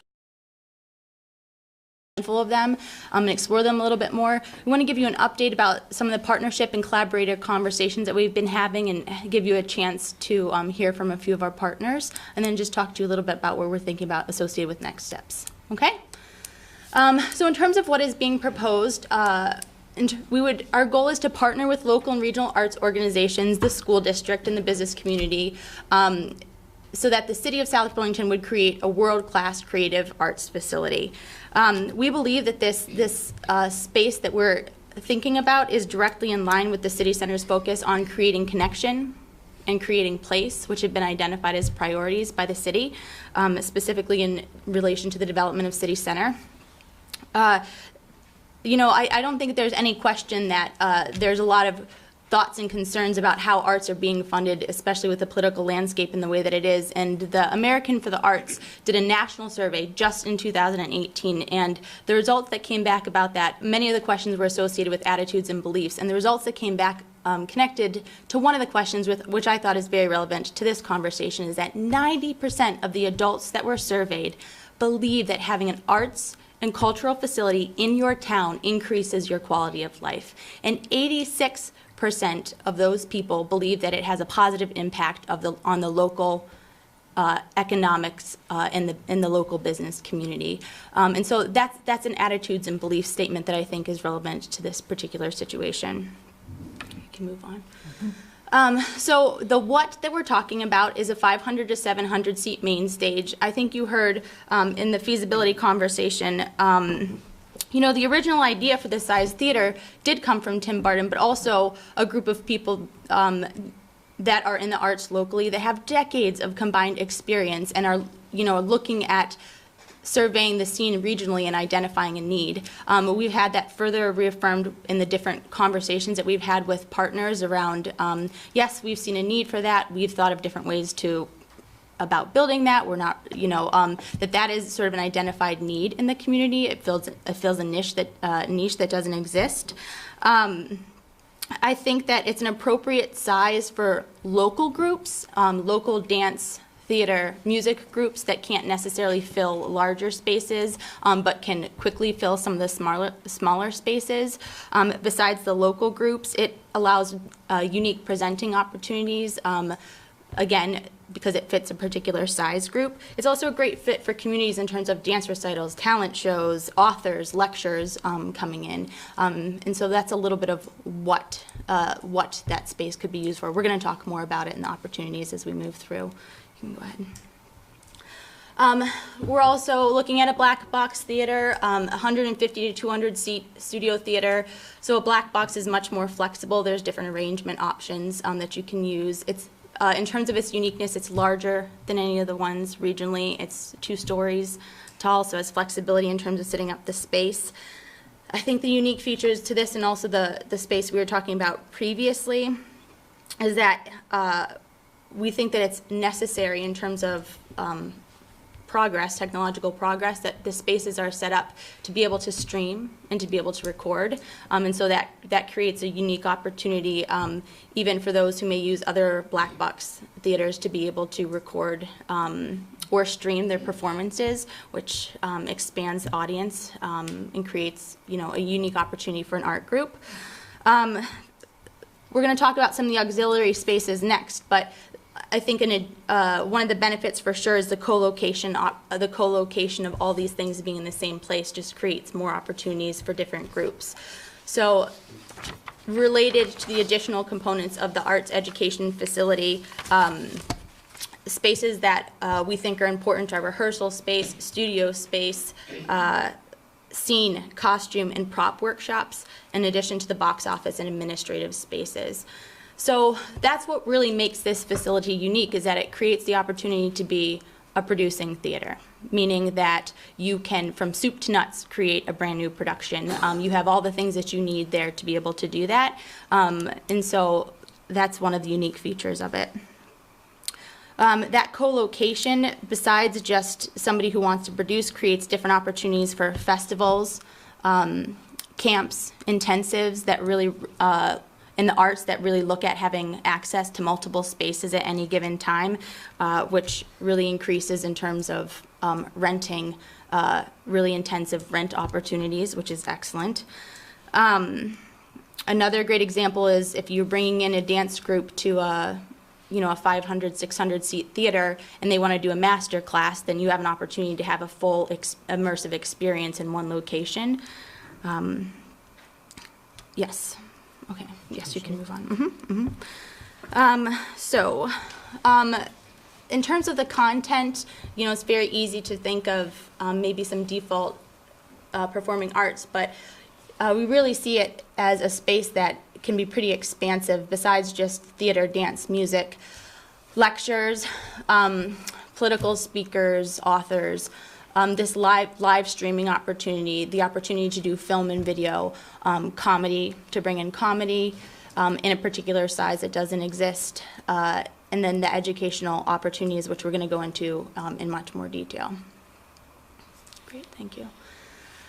So in terms of opportunities, one area that we just want to focus on here is creating space for regional and national companies to produce art, which could include new works in general, in theater, in ballet, in dance, and in music. So what this looks like is a space that can do it all, as I referenced earlier. So I'm just going to give you an example of something that actually happened in South Burlington. So the images that you're looking at here are from Young Dr. Jekyll. It is a script that was written in New York, and then it was brought up to Vermont, and it was workshopped and then performed initially with the Vermont Musical Theater Academy out of Spotlight, Vermont. And then it was then later performed in Schenectady at Proctor's. And so that's an example of ways that this space could be used, not just locally, but also regionally, and can be a place that appeals to others. The Berkshires there's a lot of spaces like this in the Berkshires where artists from New York who can't afford space like this in New York sort of escape to be able to be in an immersive experience for a week or 2 weeks to produce. And South Burlington has the opportunity to be a similar space. Costs up here would be much more reasonable than the costs in New York City, and so there's an opportunity for South Burlington to be a place that companies can come to spend a period of time, not just using the space, but using all the facilities of South Burlington, hotels, eating out, all those types of things as well. Thank you. I mentioned this briefly, but we're really envisioning all the spaces to be set up to support 21st century emerging production and distribution models. It would make no sense to construct something new and have it be short-sighted. And so there's opportunities here to be unique in this region, but also to be a destination place for groups who need a recording of the work that they're doing, or would like to have a live stream of the work that they're doing. So the capacity for media recording and streaming capabilities would allow us to reach new audiences and learners, and potentially additional revenue. Likely additional revenue. In terms of, so I'm going to spend a little bit of time on here because this is something that I'm particularly passionate about. There's opportunities here to connect, to partner with South Burlington School District, UVM, CCV, other schools, to be able to address initiatives that are coming from Montpelier, associated with flexible pathways, personalized learning, and workforce development. So I'm not going to assume that you know what those things are. I'm just going to tell you a little bit about them. So by 2020, employers are saying that there's the top three characteristics that they're looking for in terms of their workforce are creativity, being able to solve complex problems, and critical thinking. And we really do believe that the arts provide the opportunity to practice all of those things, and to develop those skills. Flexible pathways, which is Act 77, and personalized learning is sort of a component under flexible pathways. It basically is saying to schools, we want to give you the creative flexibility to be able to develop programming for students that allows them to explore things that they're interested in, and develop the skills that they need to be successful in the 21st century. And so there's a bunch of different places, there's a bunch of different initiatives that are connected to that. Personalized learning is really about students being able to say, hey, I'm passionate about this, I'm interested in this, and I want a path to be able to explore it. The way that that might play out might be around work-based learning, internships, shadowing, job shadows, having the opportunity to learn what it would take to proceed in a particular business. There's a general lack of ability to do that around the arts in terms of the opportunities around here. This gives us an opportunity to create, well, to make that be possible, that there's an opportunity to do that, there's a place to go do that. B, to be able to do work side by side with professionals. And I think, I really do believe that that students need a place to be able to do that. And that South Burlington could be that place, not just for South Burlington, but regionally also. So the next thing that I want to talk about, still on this slide though, Tom, is workforce development. So Ag 69, which was, connected to promoting economic development in Vermont, a lot of work is, or a work group that came out of that was looking at workforce development, and one of their initiatives, one of their strong recommendations, one of their key recommendations out of that was supporting the creation of apprenticeship programs, pre-apprenticeship programs, paid internships, job-specific training, industry-recognized certificates and training. And so this is an opportunity, and there's some overlap with that with what the schools are trying to do, but there's opportunities there for us to be creating programming. We're meeting with CCB, has a work development, a whole entire work development sort of area, and we're meeting with that crew in the next 2 weeks to talk about opportunities there. But one of the challenges that school districts are having is how to use the systems that they have to be able to address these initiatives and with things that currently exist. And here's an opportunity to build something from the ground up that includes those things. Yeah, sorry, I knew it was going to take a while on that one. Economic benefit. So, similar to the conversation we're having previously, I think that this is by default, well, not by default, but an arts center is a place that brings people not just from South Burlington into the area. Jobs, retail development, tourism, has a positive impact on the hospitality industry. Northern Stage down in White River Junction has just spoken to us quite a bit about how much of an impact that it's had locally for them. And there's differences in our community, of course, but I think that is one local example of what an economic engine a space like this can be in a town.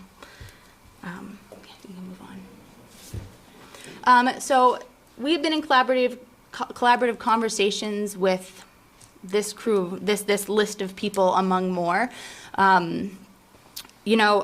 I think it's important to know that we're not at all in a stage where we have a commitment from anybody about how they would use this space. That's just not the stage that we're in.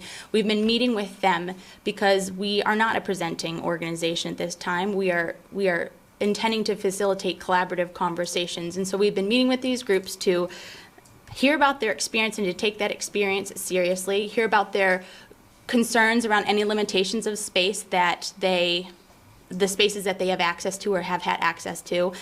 If a new space were to be created, what would it be important to them that it had, and where could they see themselves using this space? And, in the initial 25 organizations, 75% of those indicate that they would use the facility, and the more that we meet with them, the more groups that we're meeting with, the more that we're hearing, yes, we could see ourselves using that space in some form or another.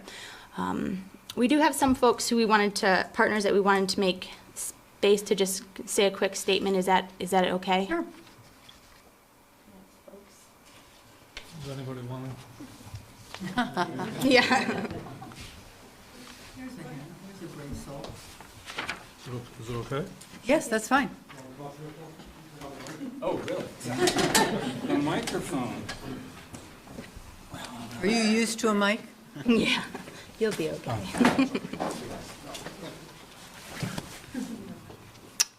Philip Stern, New York Stage Originals. I think Katie has basically hit on everything, a lot of the things. Some things that are, well, first of all, you mentioned Young Dr. Jekyll. Young Dr. Jekyll is my show. I'm a composer. And one of the things she hit on was we went to Proctor's after we did it here, and we collaborated with their tech program, their school tech program. So we were able to involve the community of kids who helped actually build the sets, do some painting. So I feel that, so what you're talking about in your educational program, I feel that's relevant to this.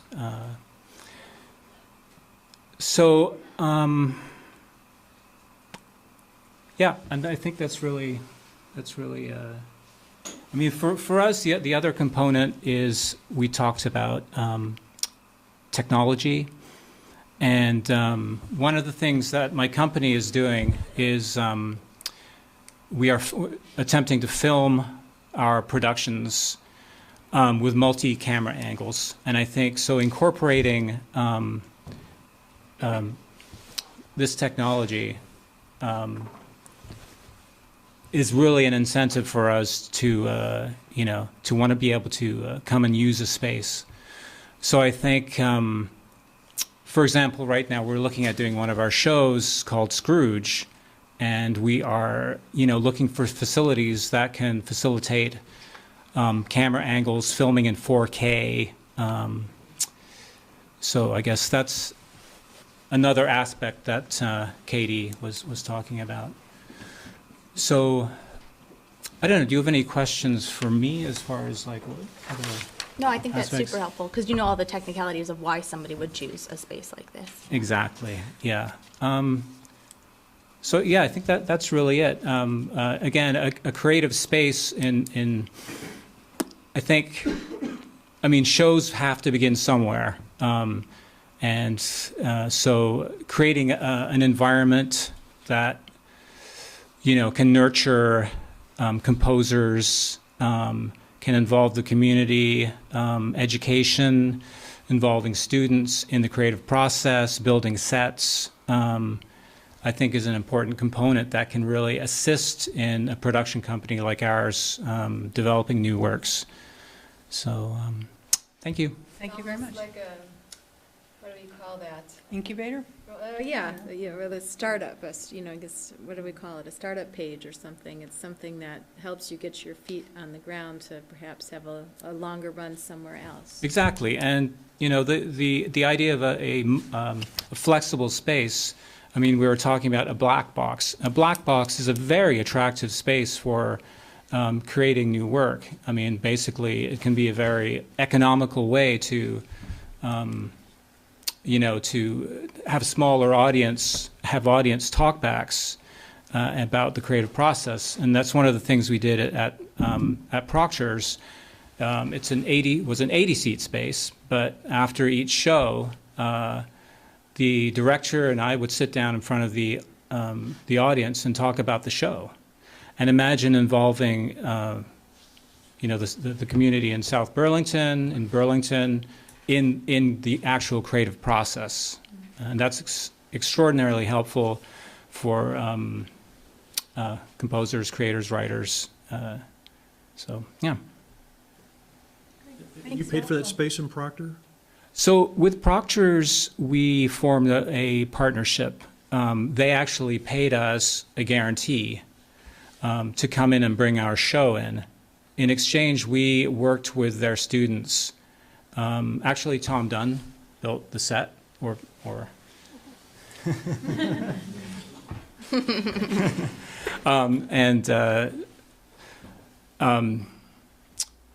so yeah. Sorry, what was the question again? Did you pay out of pocket for the use of that facility? So I guess it was kind of for us, it was a win-win kind of situation. We invested some money. We're taking the show to Off-Broadway. And so we needed a place where we could, kind of flesh it out. And so we came with a collaboration where we would be working with their tech students. We would bring in our show. and form this collaboration where we paid for some of the materials, per diems. We brought in our New York cast. We brought in a scenic designer, a lighting designer from New York, and collaborated with their students, and we put on 2 weekends of shows to some excellent reviews. And that is now the stepping stone for us to go to take it to New York City. So right now we're in the process of working with new executive producers in New York, and hopefully this will be an off-Broadway show that was first done at Spotlight Theater, Spotlight in Vermont. And I could see that could be, something that if it's attractive to other creatives, that they might want to come up here and develop new work. So it's very exciting, and I think Tim Barton's onto something here. Thanks. Thank you. Thank you. Anyone else? Anyone else before? We have 2 more, so. And Katie, there's someone in that back corner with the blue sweater or green sweater. My name is Sophia Hirsch, and I work with Katie in Ballet Vermont. I'm also a member of the Vermont Symphony Orchestra, the Burlington Chamber Orchestra. I ran a chamber group in the area for a couple years, and I can speak to the need for rehearsal space and concert space from the musical perspective here. We have, it's a challenge to raise enough money to pay for operating costs of a musical group, and rehearsal space is at a premium.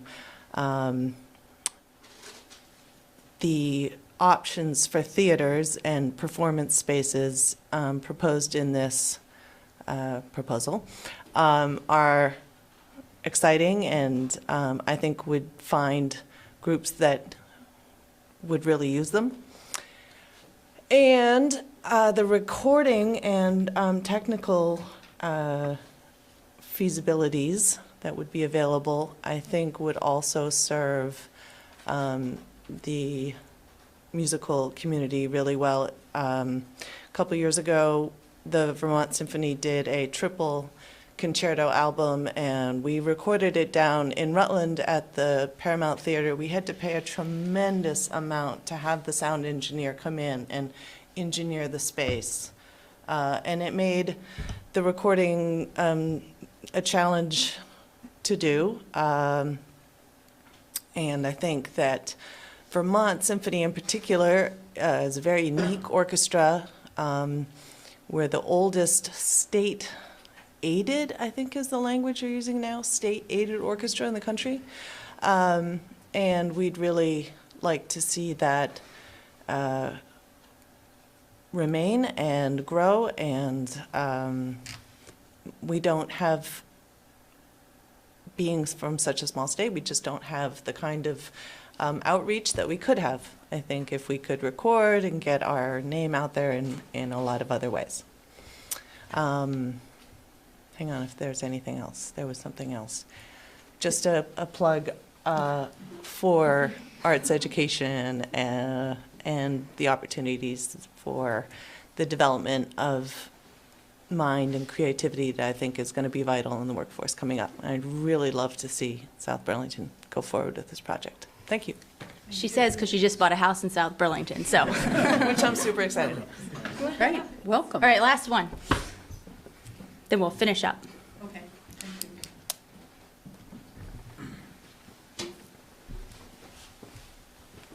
Hi, my name is Mike Dowling, and I'm president of the South Burlington Community Chorus. And we rehearse across the street over in the high school right now, although even that space is getting cramped for us. And so it's sponsored through the rec department in Holly. And actually South Burlington was kind of forward thinking. The chorus is almost 50 years old. And so we were one of the first municipally sponsored choruses in the country. So there are more now, certainly, but not 50 years ago anyway. So our forefathers had put some thought into that as a recreation opportunity for adults to be able to do in addition to sports activities and things like that. Our problem has become that we don't have a venue to perform in South Burlington. So we have to do our concerts somewhere out of South Burlington, which kind of bugs us because we are sponsored by the city of South Burlington, and there really isn't a good performance space for us. We sometimes get into the high school, but often the high school auditorium is just booked with high school activities, either music activities of their own or theater activities. And frankly, the acoustics are not particularly good there at the high school either. And we performed one time at the old Sheraton, but again, there's no real acoustics over there, and we had to pay a lot of money to perform at the Sheraton. So we've been hard-pressed to really find a good location here in South Burlington to perform. And so we are typically performing lately over at St. Mike's. Sometimes we find local churches. So any place that we can afford to perform, we do. And it's also been a little more limiting on some of our options in terms of being able to collaborate with other groups, or if we wanted to do a bigger piece that called for an orchestra or something like that. Really don't have a location, especially in South Burlington, but much in the area. I mean, we don't have the budget to afford the Flynn, and we have, I think, right around 65 singers right now. Certainly more than half from South Burlington. We do open it up to the community.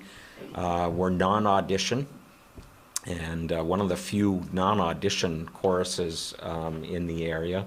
So it's just a bunch of kind of working people who get together once a week and rehearse, and then we do a couple of concerts a year, and we usually do get several hundred people come to hear us perform. So so we get decent crowds, and it would just be fantastic to have a venue in South Burlington again, because you guys are already sponsoring us through the rec department to be able to perform here in front of local citizens again. So that's all I have to say. Sure. So lastly, I'm just going to finish up because I do feel like it's important for you to know that we have met with the Flynn. They could not be here tonight, but I do want to read this statement that they put together.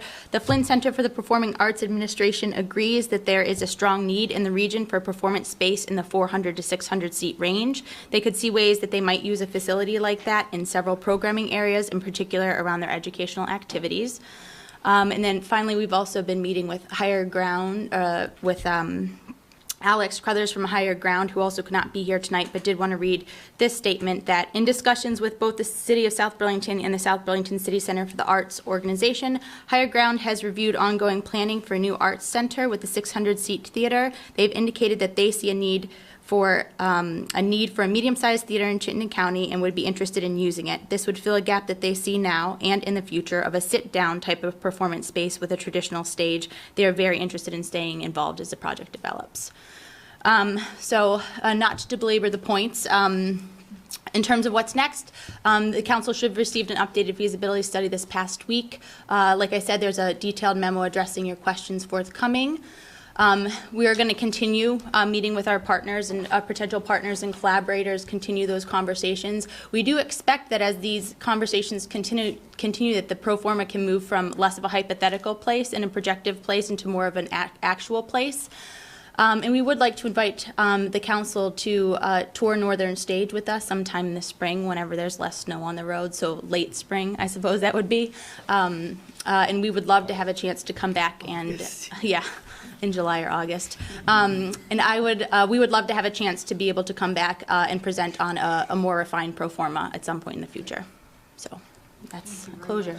Thank you. Any additional questions or? Just one question. How many seats are in Royal Tyler? Royal Tyler. Comparable to 500, 600, or is that even? No. Very difficult to park there.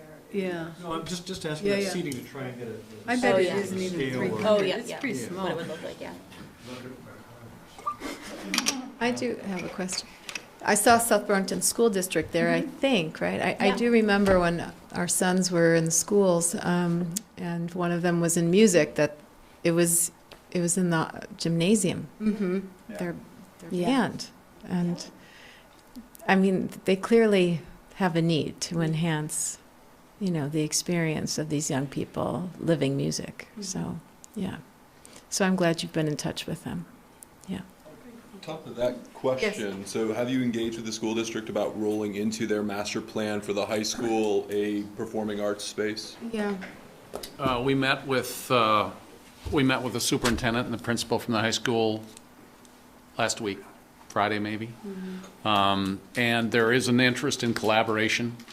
They're in their master planning and visioning process, as you have stated, Tom. Certainly, a theater is a performance area is part of their equation. They also have the need for large assembly areas of 1,200. Well, we can't accommodate that, and they can't build that other than a gym. And so they're looking, I think, at the gymnasium that they'll have as that gathering space for their 1,200 plus or minus students. Our rec center. Could be. Yeah. And so they're very interested in the collaboration for the various arts at the school. And they don't want to, and clearly, they don't want to have to duplicate that in what they're building. So we see a lot of ongoing discussions with them. That makes a lot of sense to me. Push with the school district to find a path forward.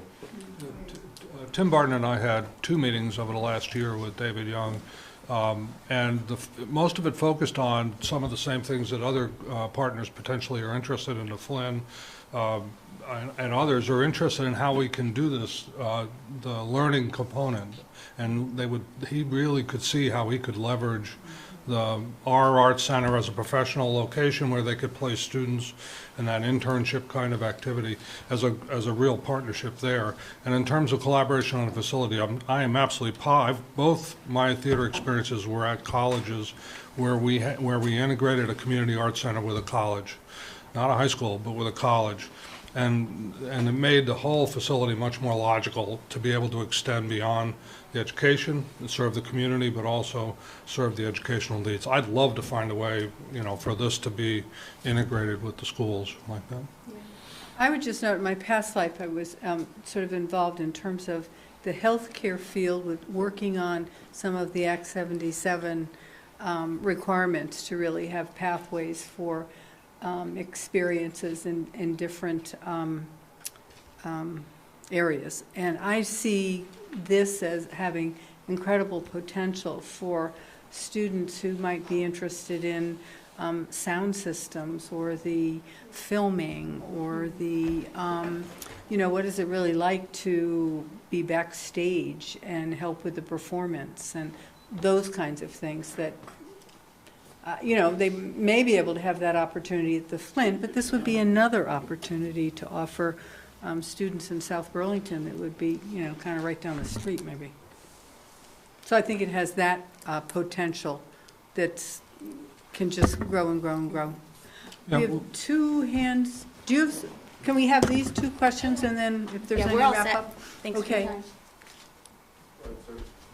Well, I'm Dave Straffenberger, I'm on the board, and one of the things that I used to do when I went to the United States Institute for Theater Technology is go to a session called Other Things You Can Do with a Theater Degree. That was smart. Well, it's important. Yeah. And what we always tell the kids is that, look, there are only 5 Broadway designers. You're not going to fall into that job. But what you will learn if you study theater is how to collaborate. Because what we all have to learn is that Friday at 8 o'clock, we all have to be done, and we all have to be done together. And that is something that the business community absolutely needs from their workforce. And we can be ground zero for building that with this facility. Thank you. That's a good insight. You have another question or comment? Just a comment on this. Want to state your name just in case they Dan forget? Albrecht, local resident. As far as the arts, I'm a strong supporter. My oldest daughter's a dancer. I do the theater shows. I've got good friends here in the audience. I love the arts. The real question on this is that whole tricky thing about public-private partnership. And I've been concerned about this all along. If there was a nonprofit of all these organizations that were here in the room that had one organization and they said, we're raising money, we're coming in with 25% of the cost of the capital cost, it would be a true, known, public-private partnership. The recreation facility is different. That's a broad spectrum of uses and well in line with long-established municipal services, for lack of a better word. The arts, like I said, I'm supportive of it. All these organizations are great. I've been to their productions, and I support the arts, and I've sat through many recitals, etc. I feel like this is a municipality taking upon a role and being asked to build a facility and bet on the come. All these organizations, I'm sure, will use it, but even in the only appendix of the feasibility analysis does not have a third-party analysis of these numbers.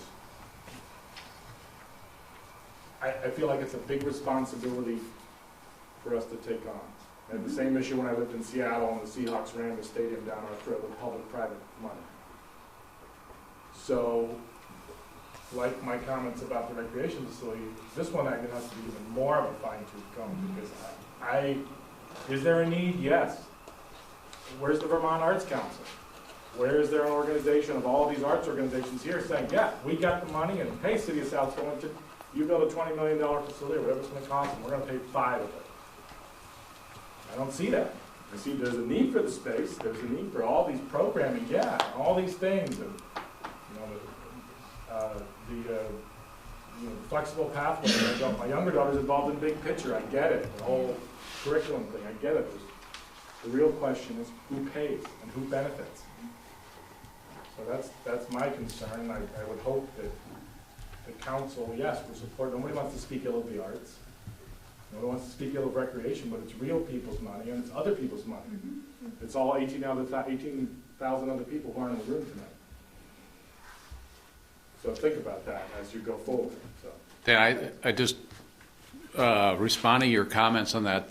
There's an enormous amount of work to do on this. We're not even close to being ready to talk to the council about moving this forward. That discussion, the research and addressing the issues that you've raised that are real issues will continue throughout this year.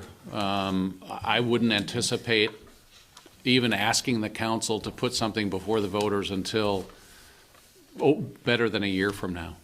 I mean, there's that much work that needs to be done, but I credit the committee for getting this far and the hard work that they've done. More needs to be done, and those questions need to be answered prior to going to the voters. But it will take some time. Let me, if I might add to that just for a second, and thinking back to the rinks, that took several years of hard work before it gained the traction. And then we came up with Tony Cairns' $500,000 to get the ball rolling. The seed work that's been done here far exceeds the preliminary work we did on the rinks for those few years. But the rink is a private facility, is it not? Excuse me? The rink is a private facility. It's owned by the city. The rink, we built it with private funds and gave it to the city. They're not on the financial hook for it, although if the rink operating company called Dorset Park Skating Association had defaulted on the loan, could have created a problem, but it didn't. I mean, and that's 23 years ago. So public-private partnerships are fantastic, but in the case of the rinks, worked best when the entire financial burden was not, none of it was on the city for the construction. Then we gave it to the city. That's the best scenario.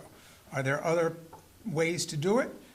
Probably, but as Kevin said, we've got a long ways to go on this one before we get to a point like that, because what you've stated is 100% accurate. Alana?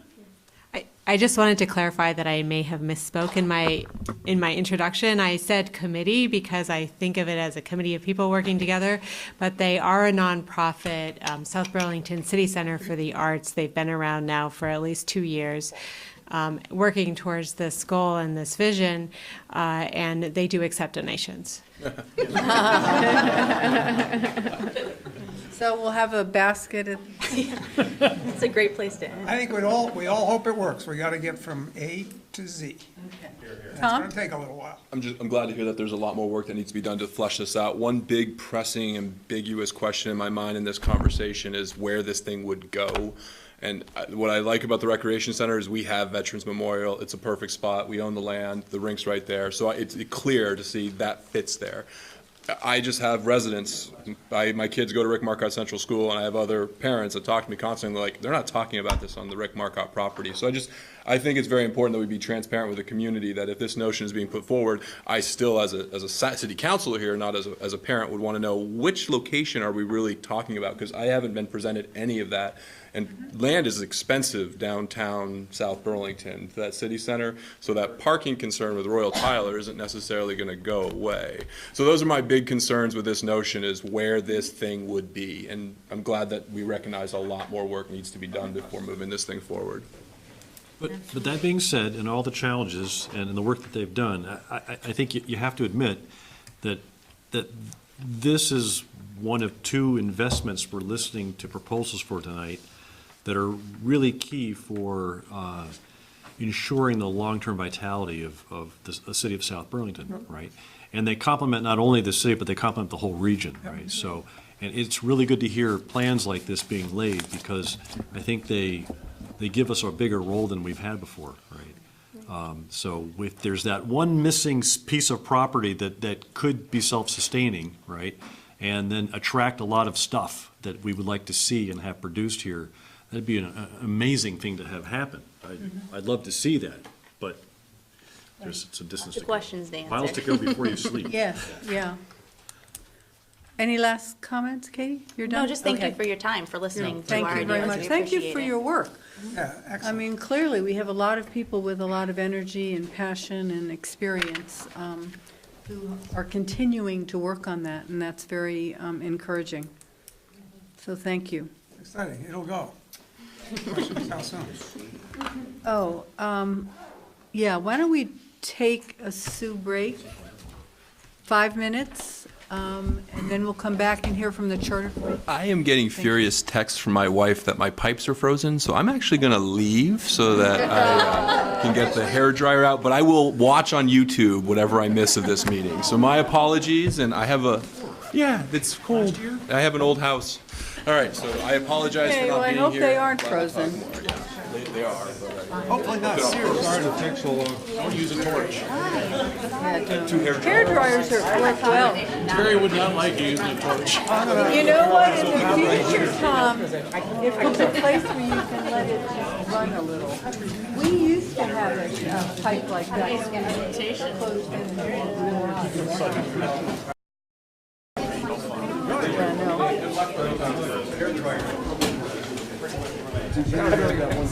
Thank you. Do you live in town? I know, I live. Well. But I feel like I spend half my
And we will move on to our last item under 9. This is the Charter Committee presenting information on a potential ballot item dealing with increasing the local option tax by 1% to finance debt on certain capital projects. We heard from 2, potentially, to be considered for approval at a later date. So take it away. Good evening, Andrew Bolduc, City Attorney. I was charged with working with the Charter Committee on drafting some charter change amendment language that would accomplish 2 things. One is an additional 1% local options tax on sales, meals, rooms, and alcoholic beverages, as well as some type of fee or tax on short-term rental cars. The Charter Committee met on last Wednesday and had some thoughtful discussions about what they would bring forward and what this would look like, and that's what's in front of you today. And there are 2 options. Can I interrupt at this point? It might save some time for you, Peter. Peter's going to describe the options.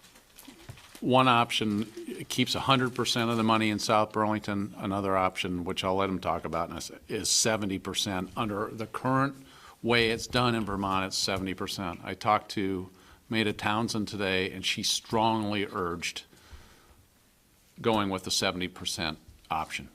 And so I think You'll be lucky. start with that, I Start think, there. Peter, and just let's set aside the 100% option for the time being. You just threw out half of what I was going to say. Okay. So, Well, we'll be out of here earlier We'll get than you out ever. of here really Yeah, quickly. okay. So for purpose, this is option 2.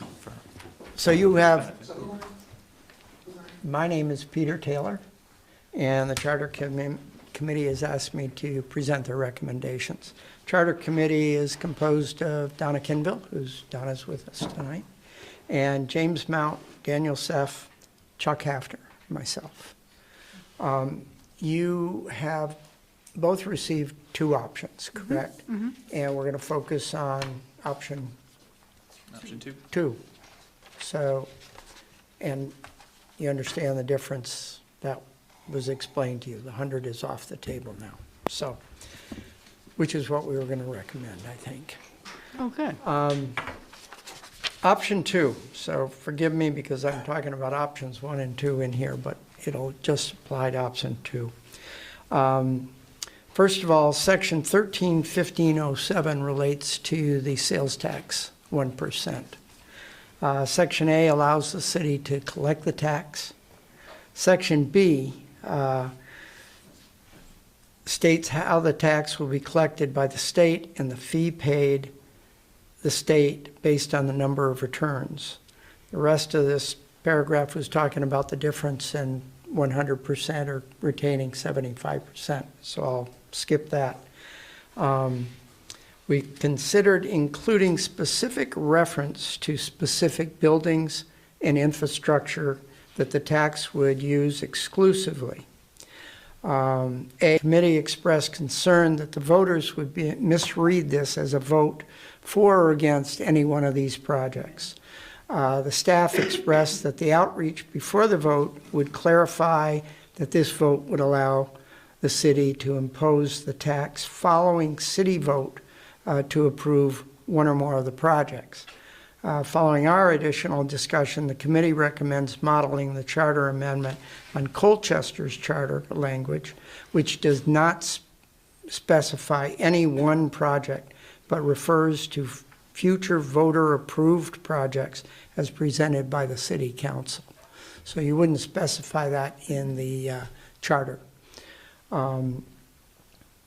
Section C1, the committee recommends the inclusion of language that the tax shall be collected and used for only projects approved within a 10-year period of the time starting with the first project approval. So what we were thinking is that this would give a limit to what this is about, the tax availability. So it's not indefinite. So the public has a sense there's a beginning and end. However, any project approved in that 10-year period following the first approved project, you could use this tax revenue for. And the tax would continue until you've retired the debt, if I understand it correctly. Am I clear? Okay. So that's pretty much what the first section. And then you go on to section 13-1508, and that deals with the short-term car rental tax. The original discussion had the state collecting this tax, as in the first section we just talked about, but the committee recommends that the city collect the tax. City staff said this was possible and not difficult or time-consuming. So we would say bypass the state's collection of the tax and just do it all in-house. Section A also sets a rate of 5%. The committee discussed 1% or more and concluded that it could be more than 1%. You have 5. That's for the committee for the council to decide what level of tax you might want to put on that. And then Section C defines short-term car rental and provides examples of what it's not. Okay? So this would include all car rentals at the airport, correct? Yeah, all the major car rentals, plus the Enterprise on Williston Road, plus, is there any, is car rental is Shelburne Road? Enterprise. Enterprise and also Shelburne Road, and is there, Okay. I want to add one thing I don't think was touched upon is in it's 1507 B2 is the Capital Reserve Fund. So all of tax revenue that comes from the local options tax, and that's 70% after the 30% cut that the state maintains, would be to fund voter-approved city projects in an amount not to exceed 10% of the total debt on the project. And that was a set aside for, as it says, a capital reserve fund for ongoing maintenance or, and by ongoing maintenance, that's improvements and other sort of structural components that might need. So what that means is whatever money we accumulate with this tax, only not more than 10% can be used to pay off the debt and the. Oh. I don't get it then. Say it 90% again. can be used. The to pay off the opposite. debt, the 10% And is 10%, oh, I thought, okay, so 90% of it, okay, got it. So this allows a capital reserve to be built up over time, so that when the debt is completed, you still have a reserve for needed capital improvements, new roof, new HVAC system. It's self-funded that way, rather than placing that back on the property taxpayers immediately. Okay, but then we only fund that for the period of the debt. So if it's a 15-year note, we collect this for 15 years and then we stop, correct? there's no sunset clause in here at all. Yeah, Until you pay off the the sunset would be debts. once the debt has been paid off and plus 10% for a capital reserve. So for a project that started, say, if we start in project 2019, first vote goes out. For 10 years, the city can go forth under this option to do future capital improvements. At the end of that 10 years, the city could not go forth with any more capital improvements. The funds would still continue until all the debt was paid. Right. The way So I there's a read 10-year window to Approve the projects. approve and Projects. projects and generate the debt. Correct. And then the tax sunsets, if you will, when all the debt has been paid for all of the projects. Which would be probably beyond the 10 And years. yeah, because you might approve one in year 8. And the committee wanted to be really specific in the sense that for two options about not listing the projects. One was because we thought voters might think they were voting on it. And the other option was just the fact that who knows in 8 years what's going to happen. Could our fire department outgrow its use? Do we need a new fire department? Well, if we didn't list it in the charter as one of those things we could raise the money for, it causes a whole new problem. So we decided to take out the language about what projects could be brought forth to the voters. Andrew, question. On the second part, the rental, the short-term rentals, that also needs legislative approval, or if we're going to do that as a city, we can do what we want? I don't remember. Yeah, this would need legislative Any approval for the local tax authority needs a- to, yeah. extend. What is the current tax structure on rental cars? I believe it's 9% that the state collects. It's a state collection only. I know, Donna, you did some research into what other municipalities, other airports charge. Right. So I went searching Plattsburgh, Manchester, Albany, Portsmouth. Portland. And, I mean, they all have some degree, they all charge state tax. Some of them charge like an energy conservation thing. And then they all have this one fee called, begins with a C. They all charge, it's like 11%, 8%. Facility charge, yeah. It ends up being a facility charge. And that seems to be pretty much how everything is broken down. And Kevin did a little Google search on it, and basically, the term just means it's their facility charge, whatever they want to charge for renting. And typically was about 8 to 12% with the ranges for a car that's not even at the facility during the time of the rental. So you rent a car for 5 days, you've got that 11% or whatever it happens to be fee that's charged the whole time that car is being rented and off the facility. Is there a facility charge now? Yes, Burlington charges a $4 facility charge a day. Burlington does, but they Whether the car's collect there it. or not. Regardless. You can rent the car, drive to New York City, and come back in a week. You pay $4 a day for every day. And that's charged by the airport. Correct. So that did not need state approval. And we get no local, Wait, so a South Burlington, a car rented at the airport we get nothing. has a $4 charge on it that goes to Burlington, and 9% to the state in terms of tax. Nothing to us right now. Yeah. I don't know if the $4 goes to does that- Burlington or to the airport, which. I think it mean, I goes have to no the idea. airport, but I can find out, because I think it pays for the facility. Burlington Charter has a little broader language about operations of the airport, and I think that's legislative authority that allows them to charge this fee. So if you're not at the airport and you go to Majestic on Shelburne Road near the Rotary, right, do you know what what customers are charged there in Burlington for a? I don't know. Yeah, I don't know. Yeah. I didn't search. I looked at airport. Yeah.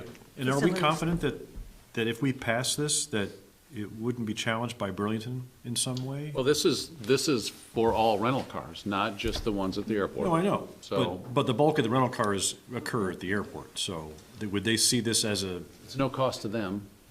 It's a cost to the rental car agencies And the customer. So and the again- customer. It's actually to the customer. Right. But, I mean, do we have any municipally owned entities within another municipality contradictions here or conflicts in statute that would then give Burlington the possibility of saying you're going to give us half that 5%? I mean, I just am asking that. I'm not aware of any. You're not aware of any? Not aware of any for here, yeah. But you never know. You never know what they'll come up with. How many lawyers do they have? 6. Anyway, so if you're confident, that's great, that's great. I just, and I was just, I asked Andrew earlier, where the hell did this come from? The short-term car, I don't remember hearing about this at any time. I missed one meeting and it was July 2nd. No, we never discussed it. If you look farther along, though, Yeah. you want to know where this really came from? It came from driving on Airport Parkway and the problems we're having with potholes. After 1,000 trucks Right. went on Airport Parkway for the last 18 months and have pretty much destroyed it. And so while the airport does pay taxes that go toward road maintenance, The rental car agencies do not. And so, since probably 90% of the cars are rented in Vermont are in our community, they're on our roads, our police officers and our emergency responders respond to the accidents here. We're saying, since, you know, we're at the end of the food chain again with all things airport and commerce from there, and it's time to get some compensation to fix the impacts. And this we can So- use for any, oh, this is for highway No, this is infrastructure. this is for paving, repairing roads, repairing base. What's the only. projected annual income from this? I don't think it was in there. We don't have a projection right now, do we? Started to take a look, but we're not sure yet. Yeah. It's more than we get now. We should be able to extrapolate, though, to some extent, from the state tax. Should it be then a percent or should it be per day?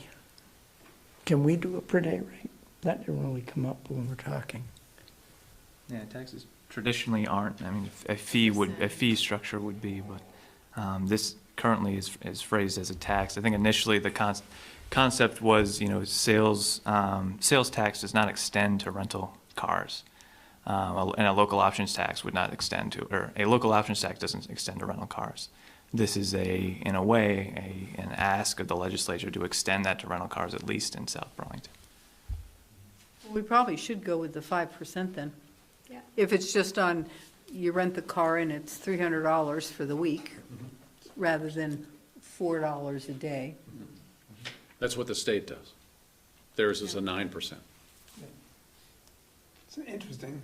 I got mixed emotions on it, because I rent cars from time to time, and I look at those taxes and I say, damn it, how many taxes are there on this thing?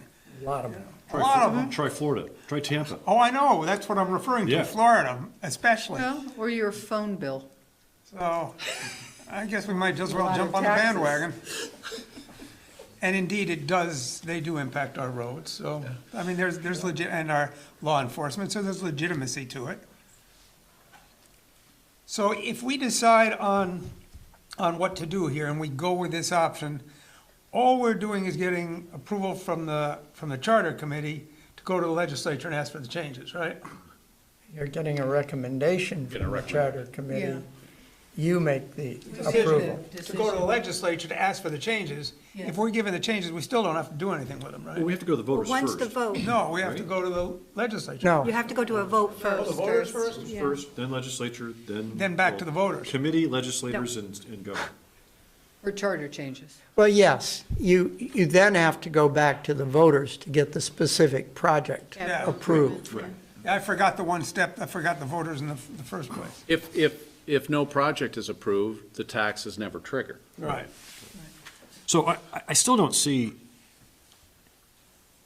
that there's a sunset.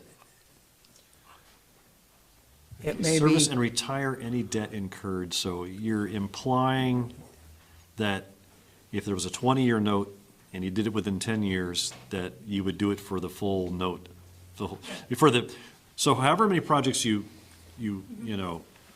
approve within the 10-year timeframe, all those overlapping bond issues, if they're staggered out, year, and it lasts out to 23 years, let's say, so you effectively will have this tax for a long time.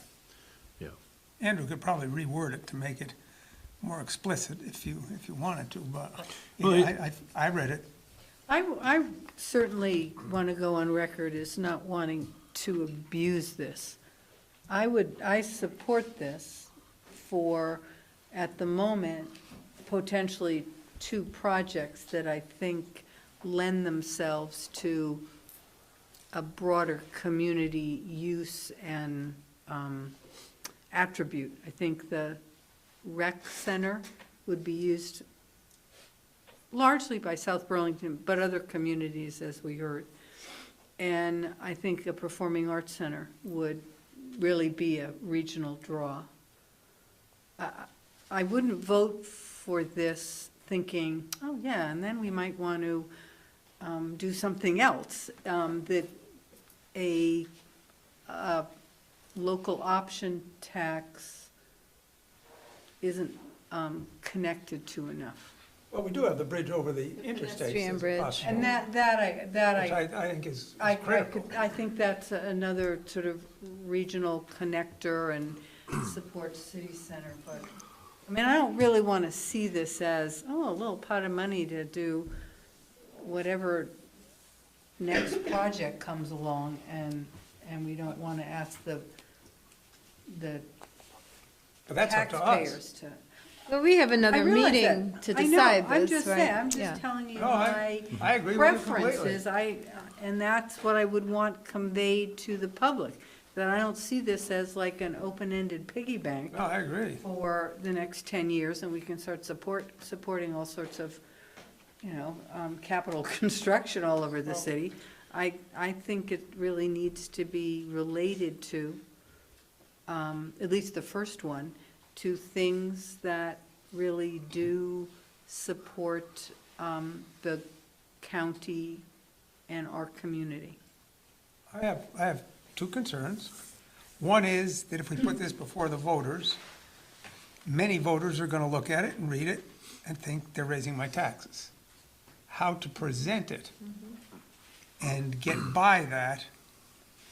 That's always the question. That was Yeah, the I think it's a question little with bit the bigger of penny a pass question. for penny, or penny for pounds. But that was fairly clear. This is a little fuzzier. So I'm concerned about that, and my bigger concern is you get it to the legislature, and you got the entire General Assembly's ultimately got to vote on it, and they don't have enough money to do what they want to do now. and They'll they're have more looking- then. Well, they're looking at. They'll have a little No, bit they'll of have 30% of what we Well, collect. Well, They will, but understand that the rooms and meals tax is already going to be under pressure, because it hasn't changed since, I think, 2003, I think, may have been, it was 2003, 2004, somewhere back there. It's been 15, 18 years since it was last changed. There's tremendous pressure on that. And, the legislature's going to look at this and say, well, we're going to raise the rooms and meals tax. Or I think I mentioned this to a couple of you, they split the rooms and meals tax because the overwhelming bulk of the meals tax is paid by Vermonters, and 90% of the rooms tax is paid by out-of-staters. And the legislature says, we're going to leave the meals tax at 9%, because most of that is paid by Vermonters by a long shot, but we're going to raise the hotel tax to 11%, and then all of a sudden, we're sitting on a 13% hotel tax, and that is a big enough tax to be a major problem, because we've got a lot of large meeting facilities. We've got the DoubleTree and the new Delta, and It's the DoubleTree of Burlington, though. DoubleTree's in South Burlington. I know, but that's what they always say. Yes, but. The DoubleTree of Burlington. But from a tax perspective, when it comes to a group booking, a $500,000 piece of business, No, I get your. I 13% is a lot of money. So Well, I I'm agree. concerned about the legislative piece of it too. I don't know how we're gonna, all I'm saying is, I don't know how we're gonna fare in a legislative battle. well, No, you won't know till you try, but Right.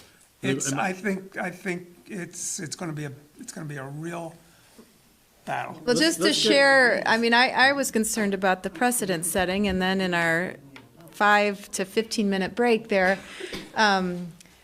we spoke to a legislator, John Kalaki, who knows that there are other communities coming forward with the same idea.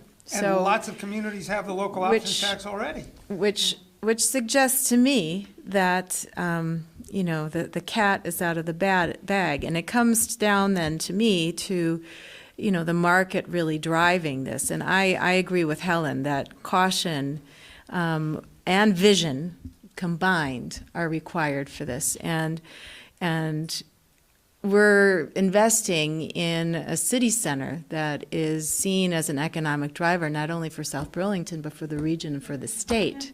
And I do believe that this cultural center would contribute to that economic development. I believe the recreation center would contribute to the quality of life of the people, in addition to the quality of life coming from the performing arts and education center. And then, of course, the cycling across the bridge and walking. So that's where we need caution and vision. What we're saying is, I think we're all on the same page, and we're saying caution and vision. You get to the legislature, Right. and they're gonna say, we need money for what we want to do, and we're not gonna give the communities the ability to take that money. And and we're gonna say. But this You isn't, know, we'll this cross that isn't. bridge when we come to it. If we We can don't cross ask that them, bridge when we come we to will it. never get a yes. So if they say no, then you move on to So should we Plan go to the B. voters with this and see what I happens? think we have another meeting to talk We about have it. to, we have to have a hearing, right? Can I, I mean, you could, Yes. can I just, a thought?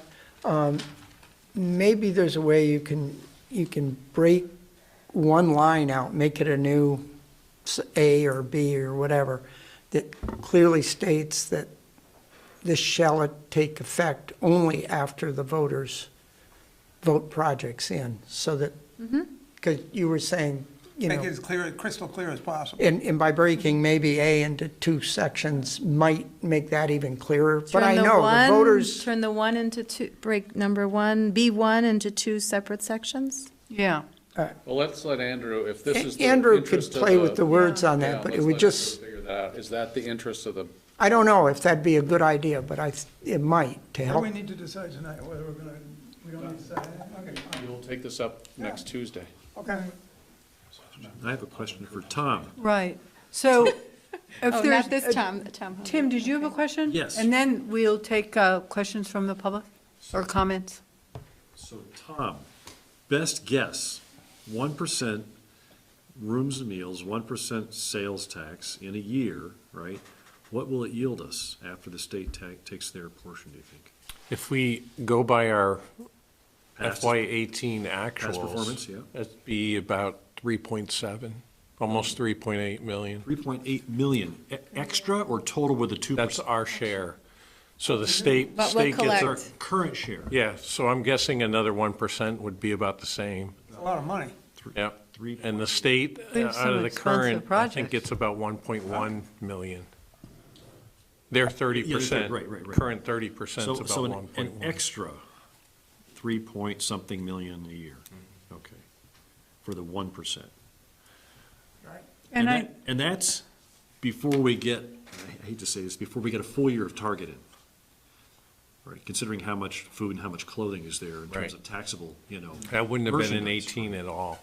In the what? That wouldn't have been in FY18 No, at no. all. right, so it might, Asking, just before we switch that subject, do you know what the breakdown is, rooms and meals versus sales on that, percentage-wise? Yeah, the sales is much higher. So I'm going to say roughly, Dave, that out of that 3.8, the sales is probably 2.5, Just 2.6, curious, fine, thanks. maybe even 2.7 of that. During the Hey, committee's Peter. discussion, I raised the question about, we're at a stage where we are trying to encourage city center development and U-Mall development. uh-huh. And will this extra 1% have a negative impact on the interest of businesses? And the comment I heard back was, well, these additional facilities will make this attractive to those businesses wanting to come here. So, it's just something you have to consider as you're trying to expand city center and U-Mall. Does this become a negative or more attractive because we're going to have more things for people to do when they get here? I think if we want more restaurants, I think a performing arts center Would be helpful. would be yeah. helpful. But I think that's part of the conversation. Right. And maybe we can't put in the three things we think we might want to use this for in the charter amendment, but clearly that's the conversation both with the legislature, because this is economic development That's one of the 101. strongest selling points to the legislature. And to the businesses in our community who are saying, wait a minute, what is this for? You got to make that case. And then also to the public, that convince them that, or let them understand that our intentions are, which I know can change, nothing's in concrete or whatever, but our intent is for these kinds of projects and not just a piggy bank. One more question. And then I'll go to the public, yeah. So, based upon when we first enacted the 1%, which was 7 years ago? Hasn't been 10 years yet, has it, 1%? 1% was. Has it? It's been a while. 10 years? Okay. Was that like 2007, 2008? But anyway, if it passes, if we come to the point where we have to have all the businesses at it, right? Does anybody remember what happened when we first added it? Was there a roll-in period where it took people time or what did you said you gotta be ready July 1st? You gotta start charging it July 1st? Yeah. Yep. But you had no way of knowing if they did, right? Because the state won't tell you. And so Right. back to that whole circular art. Okay. I just was wondering Right. if there was experience with a delay in getting the Age-old revenue. question. 'cause- Huh? The age-old question, do they really Let's not talk pay? about it tonight. We're not gonna. Okay. Yes. I just, from my opinion as a taxpayer, if you guys presented it to me saying, okay, you guys are gonna have 10 years, and you'll be able to decide in 10 years which projects you wanna do, I would say no. If you present it to me like this is for this project and this project alone, then I might say yes. But if you put it as, this is 10 years that you could decide other projects that you wanna do and keep it going, automatically I would say no. If the voter decides, though, on the projects. But it's just knowing you guys have that extra 10 years to say, okay, well now in 5 years, now we want to do this project. And then that's going to take another 10 years to pay that loan off. And then, because you still have that 10 years. Yeah, I So think, then in 9 years, once you've hit 9 years, okay, now we have another project we want to put out there. And you're going to be another 10, 15 years with that loan. As I'm just saying, as a taxpayer, I would automatically say no. there's a practical limitation that we haven't talked about, though, which is there is a limitation on what we can finance. And if you look at the two projects that have been spoken about tonight, it's going to take up most of that. And so, I mean, it's a decision for the council. I understand what you're saying, but these projects will probably be financed at either 20 or 30 years. And if they take all of the debt capacity that the local option tax would yield, it'll be past that 10 years anyway. So, not to discount what you're saying at all, but I'm just saying there's a from practical from issue. a taxpayer's point of view. Can you it would be- identify yourself for the camera, I'm please? Heather Auclair. Thank you, Heather. What do you do? What do I do? I'm a taxpayer. Good question. As we all. She makes good comments. That's what she does. You're from South Burlington. Yes, I'm from South Burlington. Okay, and I think that really is part of the conversation that we have to have with the public to get them to understand what we're trying to do with this. Because I agree, just to give sort of unlimited taxing authority. And I understand what you said, Kevin, but that's one of those really long conversations, and the public can get lost in all Oh, it's the like a weeds. TIF explanation. Yeah. Okay. Very much. So are we don't have to do anything. So we have another hearing next Tuesday on this. Is that right? Yeah, that's when, Yes. And then, is that when we vote on it? that's when the warning will have to be, Okay. have to be ready, voted Okay. on, yeah. This is a good start. Great. Thank you. Yeah, fiddle with the wording a little bit, right? Peter, do you want to ask Yeah. about follow-up? Oh, yeah. During our meeting, question came up. Does the charter committee want to meet and work on anything else for the charter for the city? And I said, it's always been my understanding that we were a subcommittee of the council. In other words, you appoint us, and that we worked off of your direction, as opposed to the chair of the charter committee saying, hey, let's have a charter committee meeting, and what do we want to change? So that question came up, and I guess it may be good, not right now, but whenever you want to, just to clarify how you see the charter committee functioning, I guess. Well, okay. I mean, That's pretty much. that's kind of how I see it functioning, although I think if the charter committee identified something, or someone on the charter committee, or someone in the public said to you, I've been reading through the charter and this seems a little crazy, you could come to us and say, do you want us to look into it? And we could Yeah, say, but that would yea be or the way nay. it would go, as Yes. opposed to somebody coming to the chair of the charter committee and say, would you get the committee together and look at that? It has to go through, is that what you're thinking? I think, I think so, tend to have but I'm Helen's perfectly point of okay with people coming to the chair with ideas about how to improve the charter, and then you come to the council and say, these are Can the. we work on this, that kind Yeah, of thing? yeah, I think that is a good process. Okay, clear? All right, thank you very much. I appreciate the speed with which you attended to this. Okay, moving on to, because there's no other comments in the public, okay. Moving on to item 10, other business. We have two little things from Kevin. Yes, the Updating South on- Burlington Rotary Club's 2019 Honors Night and Frederick H. Tuttle Award is Thursday, January 24th, from 5:30 to 7:30 at Trader Duke's. Are any members of the council interested in going to that? I have class until just about 6. so I'm It's at what time? It's 5:30 to 7:30. Yeah, I will not be here, I'll be in Utah. It's possible, I'd have to check on the IZ Open Space Committee. I'd have to check.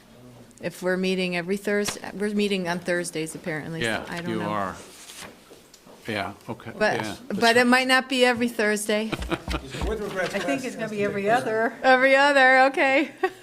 Council people going and you want somebody to go. I'm going. You're And going. it's held where? It's going to be at Trader Duke's, and I'm going, and Tom's going.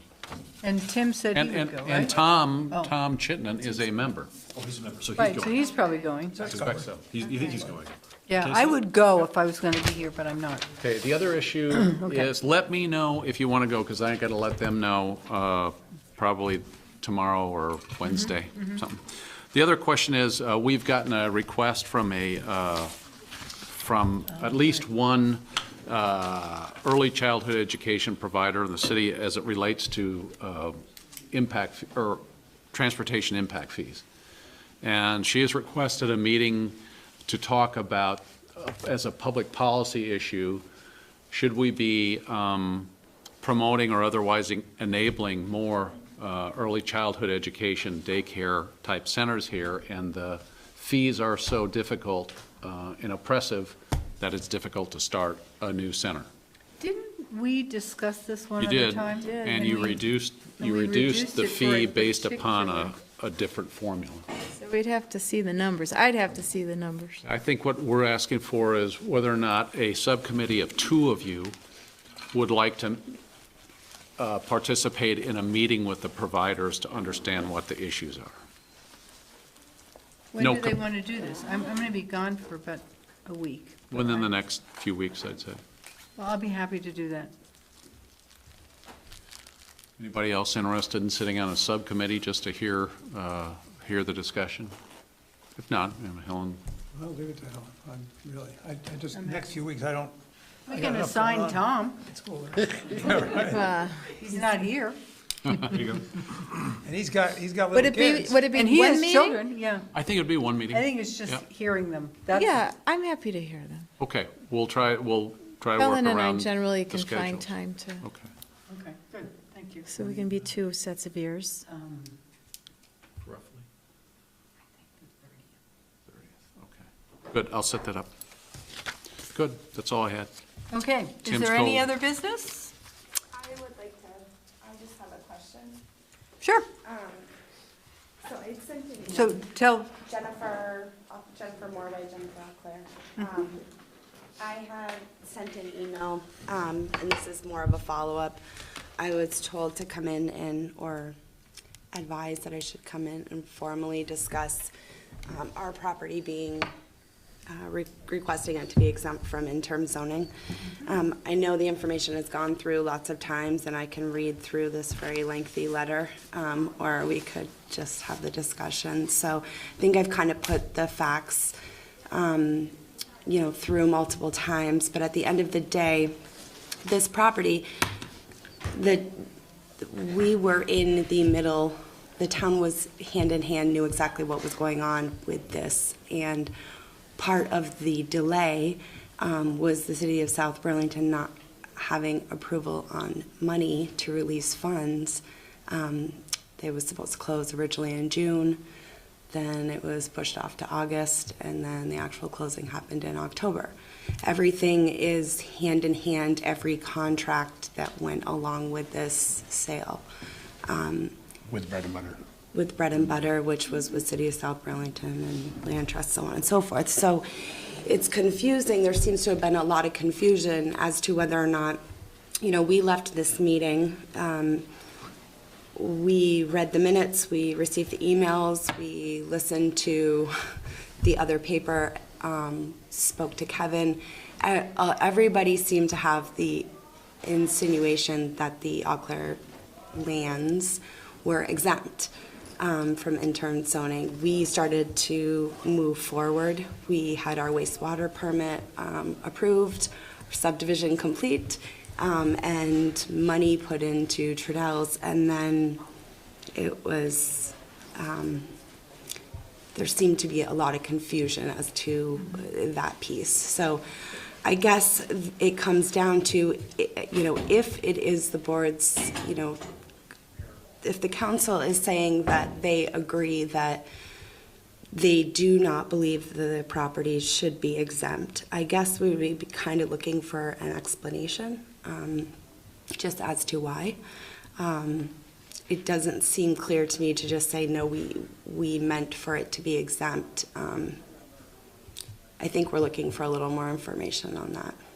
I'll talk about the motion I made. And I believe that the contract we saw that night listed the Eau Claire lands.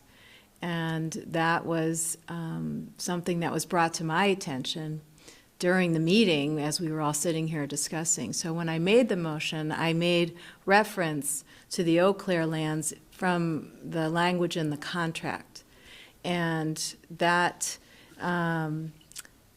language, I think, was specified in the contract, and forgive me, I don't know the contract by heart, and I'm trying to recall, but there were 3 parcels A, B, and C, and forgive me if I'm not remembering correctly.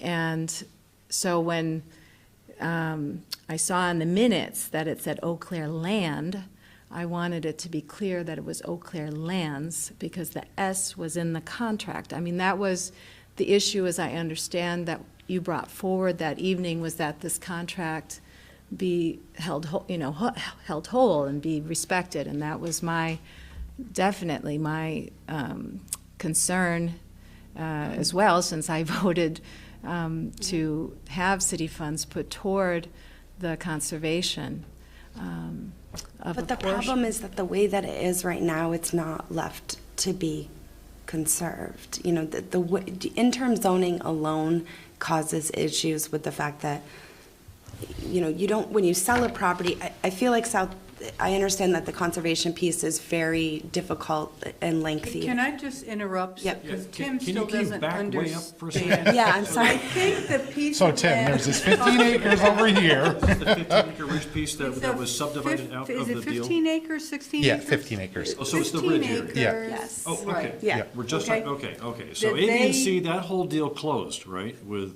Well, it did, but it's like a huge piece, and it's a huge mess. but A, B, and C closed. A, B, and C Did you closed. subdivide the land before or was Well, it part of the? No, It so was we all part couldn't of- subdivide. We did subdivide, but the deal couldn't go through until after you guys had done the initial 3. You couldn't subdivide until after the? Right, because it couldn't be broken off. Well, it was subdivided, but it couldn't be Right, separated. couldn't be separated until after the sale of the property that. Because if for some reason South Burlington couldn't come up with the money and the deal Oh, right. So went the deal away, was off. It had to go to a. had to go back to, But the 16 acres, was it 15 or 16? What is it? 15. it's like You couldn't, 15.01. if you owned it outright, you couldn't subdivide it before the deal was done anyway, if it was in the language of the contract? So It was it, attached to the original 117 acres that you guys own. So we broke that off to make the deal go through. Because to keep it in conservation, the money wasn't there. I mean, the Eclairs had developers come to them that offered quite a bit more, but it was important to keep it conserved, which you guys worked with Bread and Butter to do.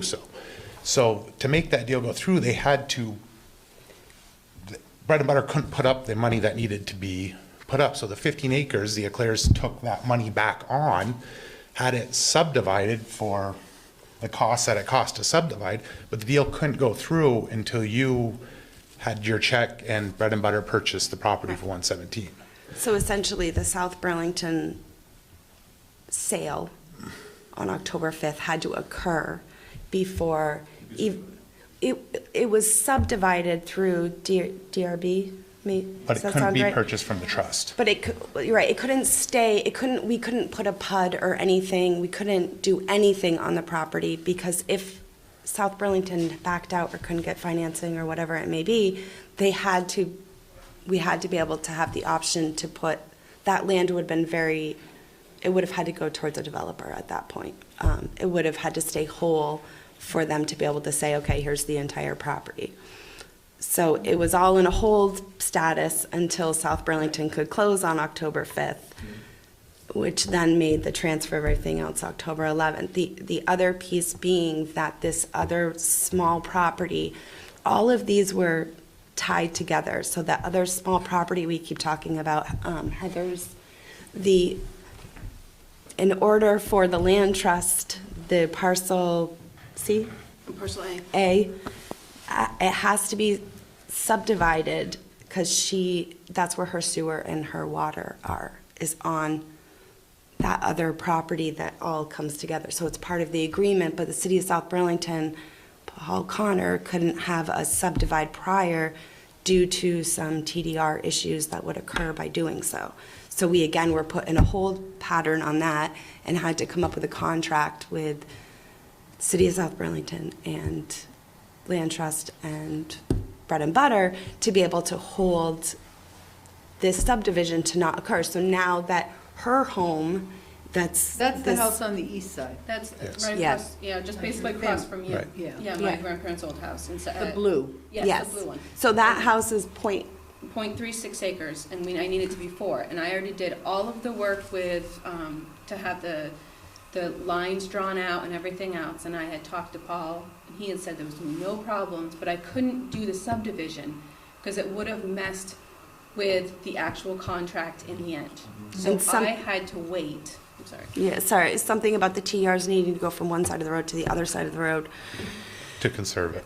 to conserve it. And so I know that this is all, So what's the current state? The subdivisions have already occurred now? Well, no, my subdivision hasn't occurred at all, and I can't do the subdivision now, even though I was Because of promised it. IZ? yes. Because of. She's yes. in you put her into the lockdown You too. put Yeah. me into a IZ doesn't lockdown. prevent You subdivision. can bring it to us. I was told that because it's in the lockdown, it can't happen until after you guys are done the lockdown.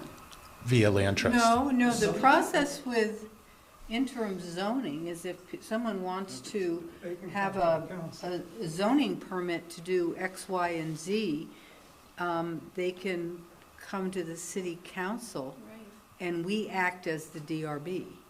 Well, I think it we're- starts with the DRB. We are It comes redundant here. with the DRB, right? We work, yeah. But the final decision rests with us, Yes. because that's what we did the last IZ. There were 3 projects that came forward.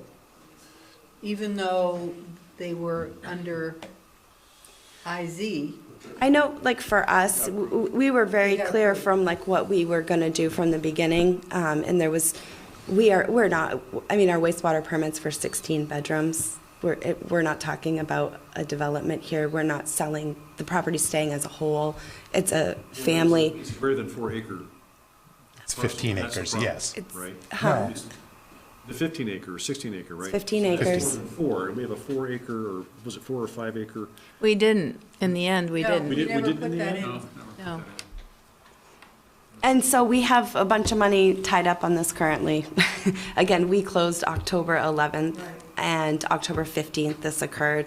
There's a whole bunch of confusion, a whole bunch of money that's been placed into it, and everyone's kind of in a, I just feel it's very unfair. We worked hand in hand with the city on this from day one, and I don't feel, I understand that we can continue with our putting more money into Trudell's and then come to you and say, can we do this? But and go through the DRB.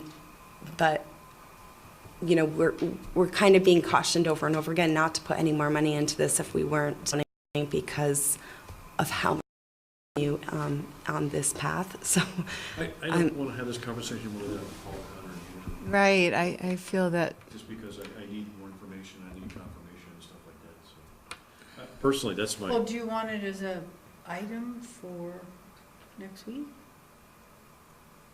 It's up to you. I'm not going to be here. Oh, you're not going to be here? No. Okay.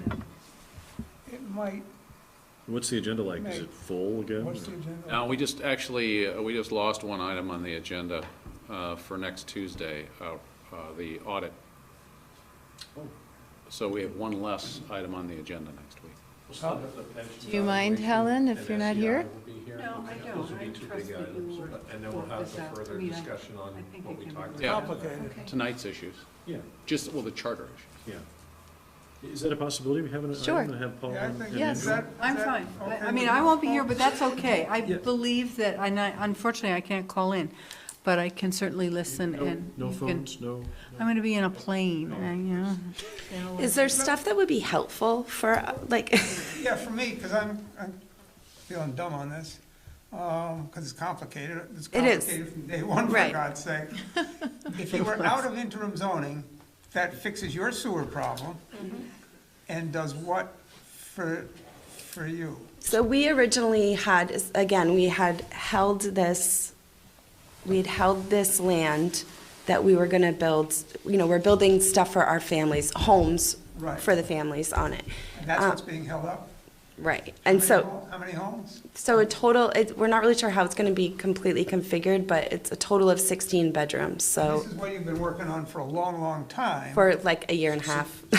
Bedrooms in 3 or 4 homes, or 5 homes? Yeah, probably three, Four four homes maybe. homes. There's already a property on the it. 15 There already acres. is. There's already a home there that we don't, On the 15 acres, Yes. right? Right, but we can't do anything with that property at this point, not knowing what might happen. Homes that you'll resell? no. No, we want to. We don't want, we want to keep the property They have the together. best views in this state. And this is the plan before interim zoning, is the plan for after interim zoning? I think what would, is there any way you can bring like a drawing next week? Not that we haven't seen drawings, but I haven't seen them in quite a few months. Just- Would that be- Yeah. Well, I can show you on, You don't have that one printed. oh. Yeah. I'd like to defer this with, Yeah. get more input in. We would like to resolve this and help you resolve it, Yeah. but tonight we can't do that. Yeah. So maybe you can, we'll put it on the agenda. Can you We come? can talk to Paul. I can certainly come. Maybe and you see. can talk with Paul as well to Paul already- identify what kinds of information would be helpful to have at the meeting? Would that be, does that make sense or not? Yeah, and I think that would be good, because I guess for us, the part we're not understanding is why we're not exempt, so, again, and I'm sure it is a matter of lots of people involved and lots of, I understand you guys have a lot going on, but, I think when we left the meeting, there seemed to even be confusion from how we read things, how Kevin read things, how Paul read things, and then that clarification idea. So I guess no one was really quite understanding why we weren't exempt. When the original thing was, it was for this contract, and this contract was, the reason for the exemption was for this contract. Right. And this contract involved all of these pieces, so why weren't we exempt? It's just the Eau Claire lands had a definition in it, and that was my motion. Right. I'm not saying, Technically, around my house is owned by Vermont Land Trust, which would be contained in that parcel A, and that's the part that I want to be able to subdivide off. So technically, around my house is still Eau Claire lands as is defined in parcel A. So it should be Well, kind of we exempt definitely right want there you to have a anyways. septic system But what's that? it's, Yeah. So if I remember correctly, that's we're, functioning. well, and I already had the contract with them ahead of time. I had the contract from Vermont Land Trust, and I'd already had the confirmation from Paul in front of 10 lawyers Right. that there was going to be no issues to come from South Burlington, and then a couple days later to find out that there's all these issues. It's like, well, that was already presented. Okay, in well, front of- let's try to get it resolved Monday, or at least a Tuesday. Tuesday. It's At Tuesday. least have the first conversation with the facts and the people before us, and we will do our best to figure out a. Without raising any hopes, right, didn't Andrew say that it's easy for us to lessen the effect of interim zoning than Right. increase it, Right. So exempting more property is an easy thing to do. Right, particularly if it's. Without raising any septic hopes, system. sorry, that's And just then I technical. have one more. Had we not delayed so long in the closing, this would be a moot point, is that? Exactly. So that's, I think that's. Yeah, but I don't think it was just South Burlington. No. that That was delayed not the my closing. understanding. It was actually the checks. We had the money. It was very complicated. Yeah. Well, I think that there was lots of pieces to it. I know, at least from what we kept hearing on our side, was, you know, and it does kind of make sense, because I know I was here at the meeting in the end of August, September, where it was actually being brought here to the council for everyone to finalize that vote. It had gone through other committees prior. So I know as of, it hadn't gone to the vote for the city council for everyone else until late August, early September timeframe. So we were supposed to have closed in June and August before then.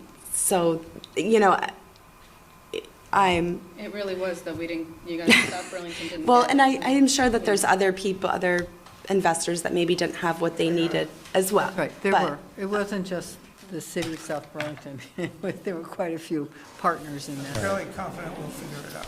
So, Thank you. does that sound like that's a Yeah, plan and if I going could forward? just, yeah, and I'm happy Okay. to bring whatever information is helpful. I guess that's where I'm, you know, when we come in next time, whatever is helpful for me to bring, I can certainly do so. Well, I think we've asked a few questions. You were talking about the plans. Yeah, I just put it on the table. What would be really Right. helpful? Here's this, here's this. The Would be- parcel A Helpful that's for me. overlapping with. Visual. Yeah. If you, if Letting you- us see what the Eau Claire lands is. If You you know the wrote out land, a we don't know the sequence land. of what you're indicating happened and why, and what you want from the council, and you can get that to me by Friday at 2, I can send it out to the council in their packet, so So we can they read it understand the ahead of time. issues in advance. Absolutely. Okay. And then a map of the lands and what's exempt currently, what's not exempt. Yeah. Is that what you mean? That from your understanding. Right. And then I guess The it areas would that be- you want to have some kind of, right? Yeah, whatever detail you have for what you're proposing, both for your property and then across the street, that would be helpful for the council to see. Absolutely. Okay, so. Thank you. Are we done? I think so. Okay, so motion to adjourn? God, these guys, they get their clothes on and leave before we adjourn. We got a motion for adjournment. All in favor? And a second. Second. Aye. I'm in favor. Thank you very much. Getting hungry. Whose favor are you in? Gee whiz. You've got cheesy crackers. I know, but We did okay. we gotta at least end the meeting. Cheese and crackers. Cheese and crackers it is. Or the constant word is a G's and crow. This is go. Okay, I don't think it's gotten a whole lot warmer out. No. No, I don't think so. Not as bad as last time. Supposed to hit 30. Well, good luck next Tuesday. Yeah, thank and then go right back down again. 30 tomorrow? Yeah, then go right back down again a day later.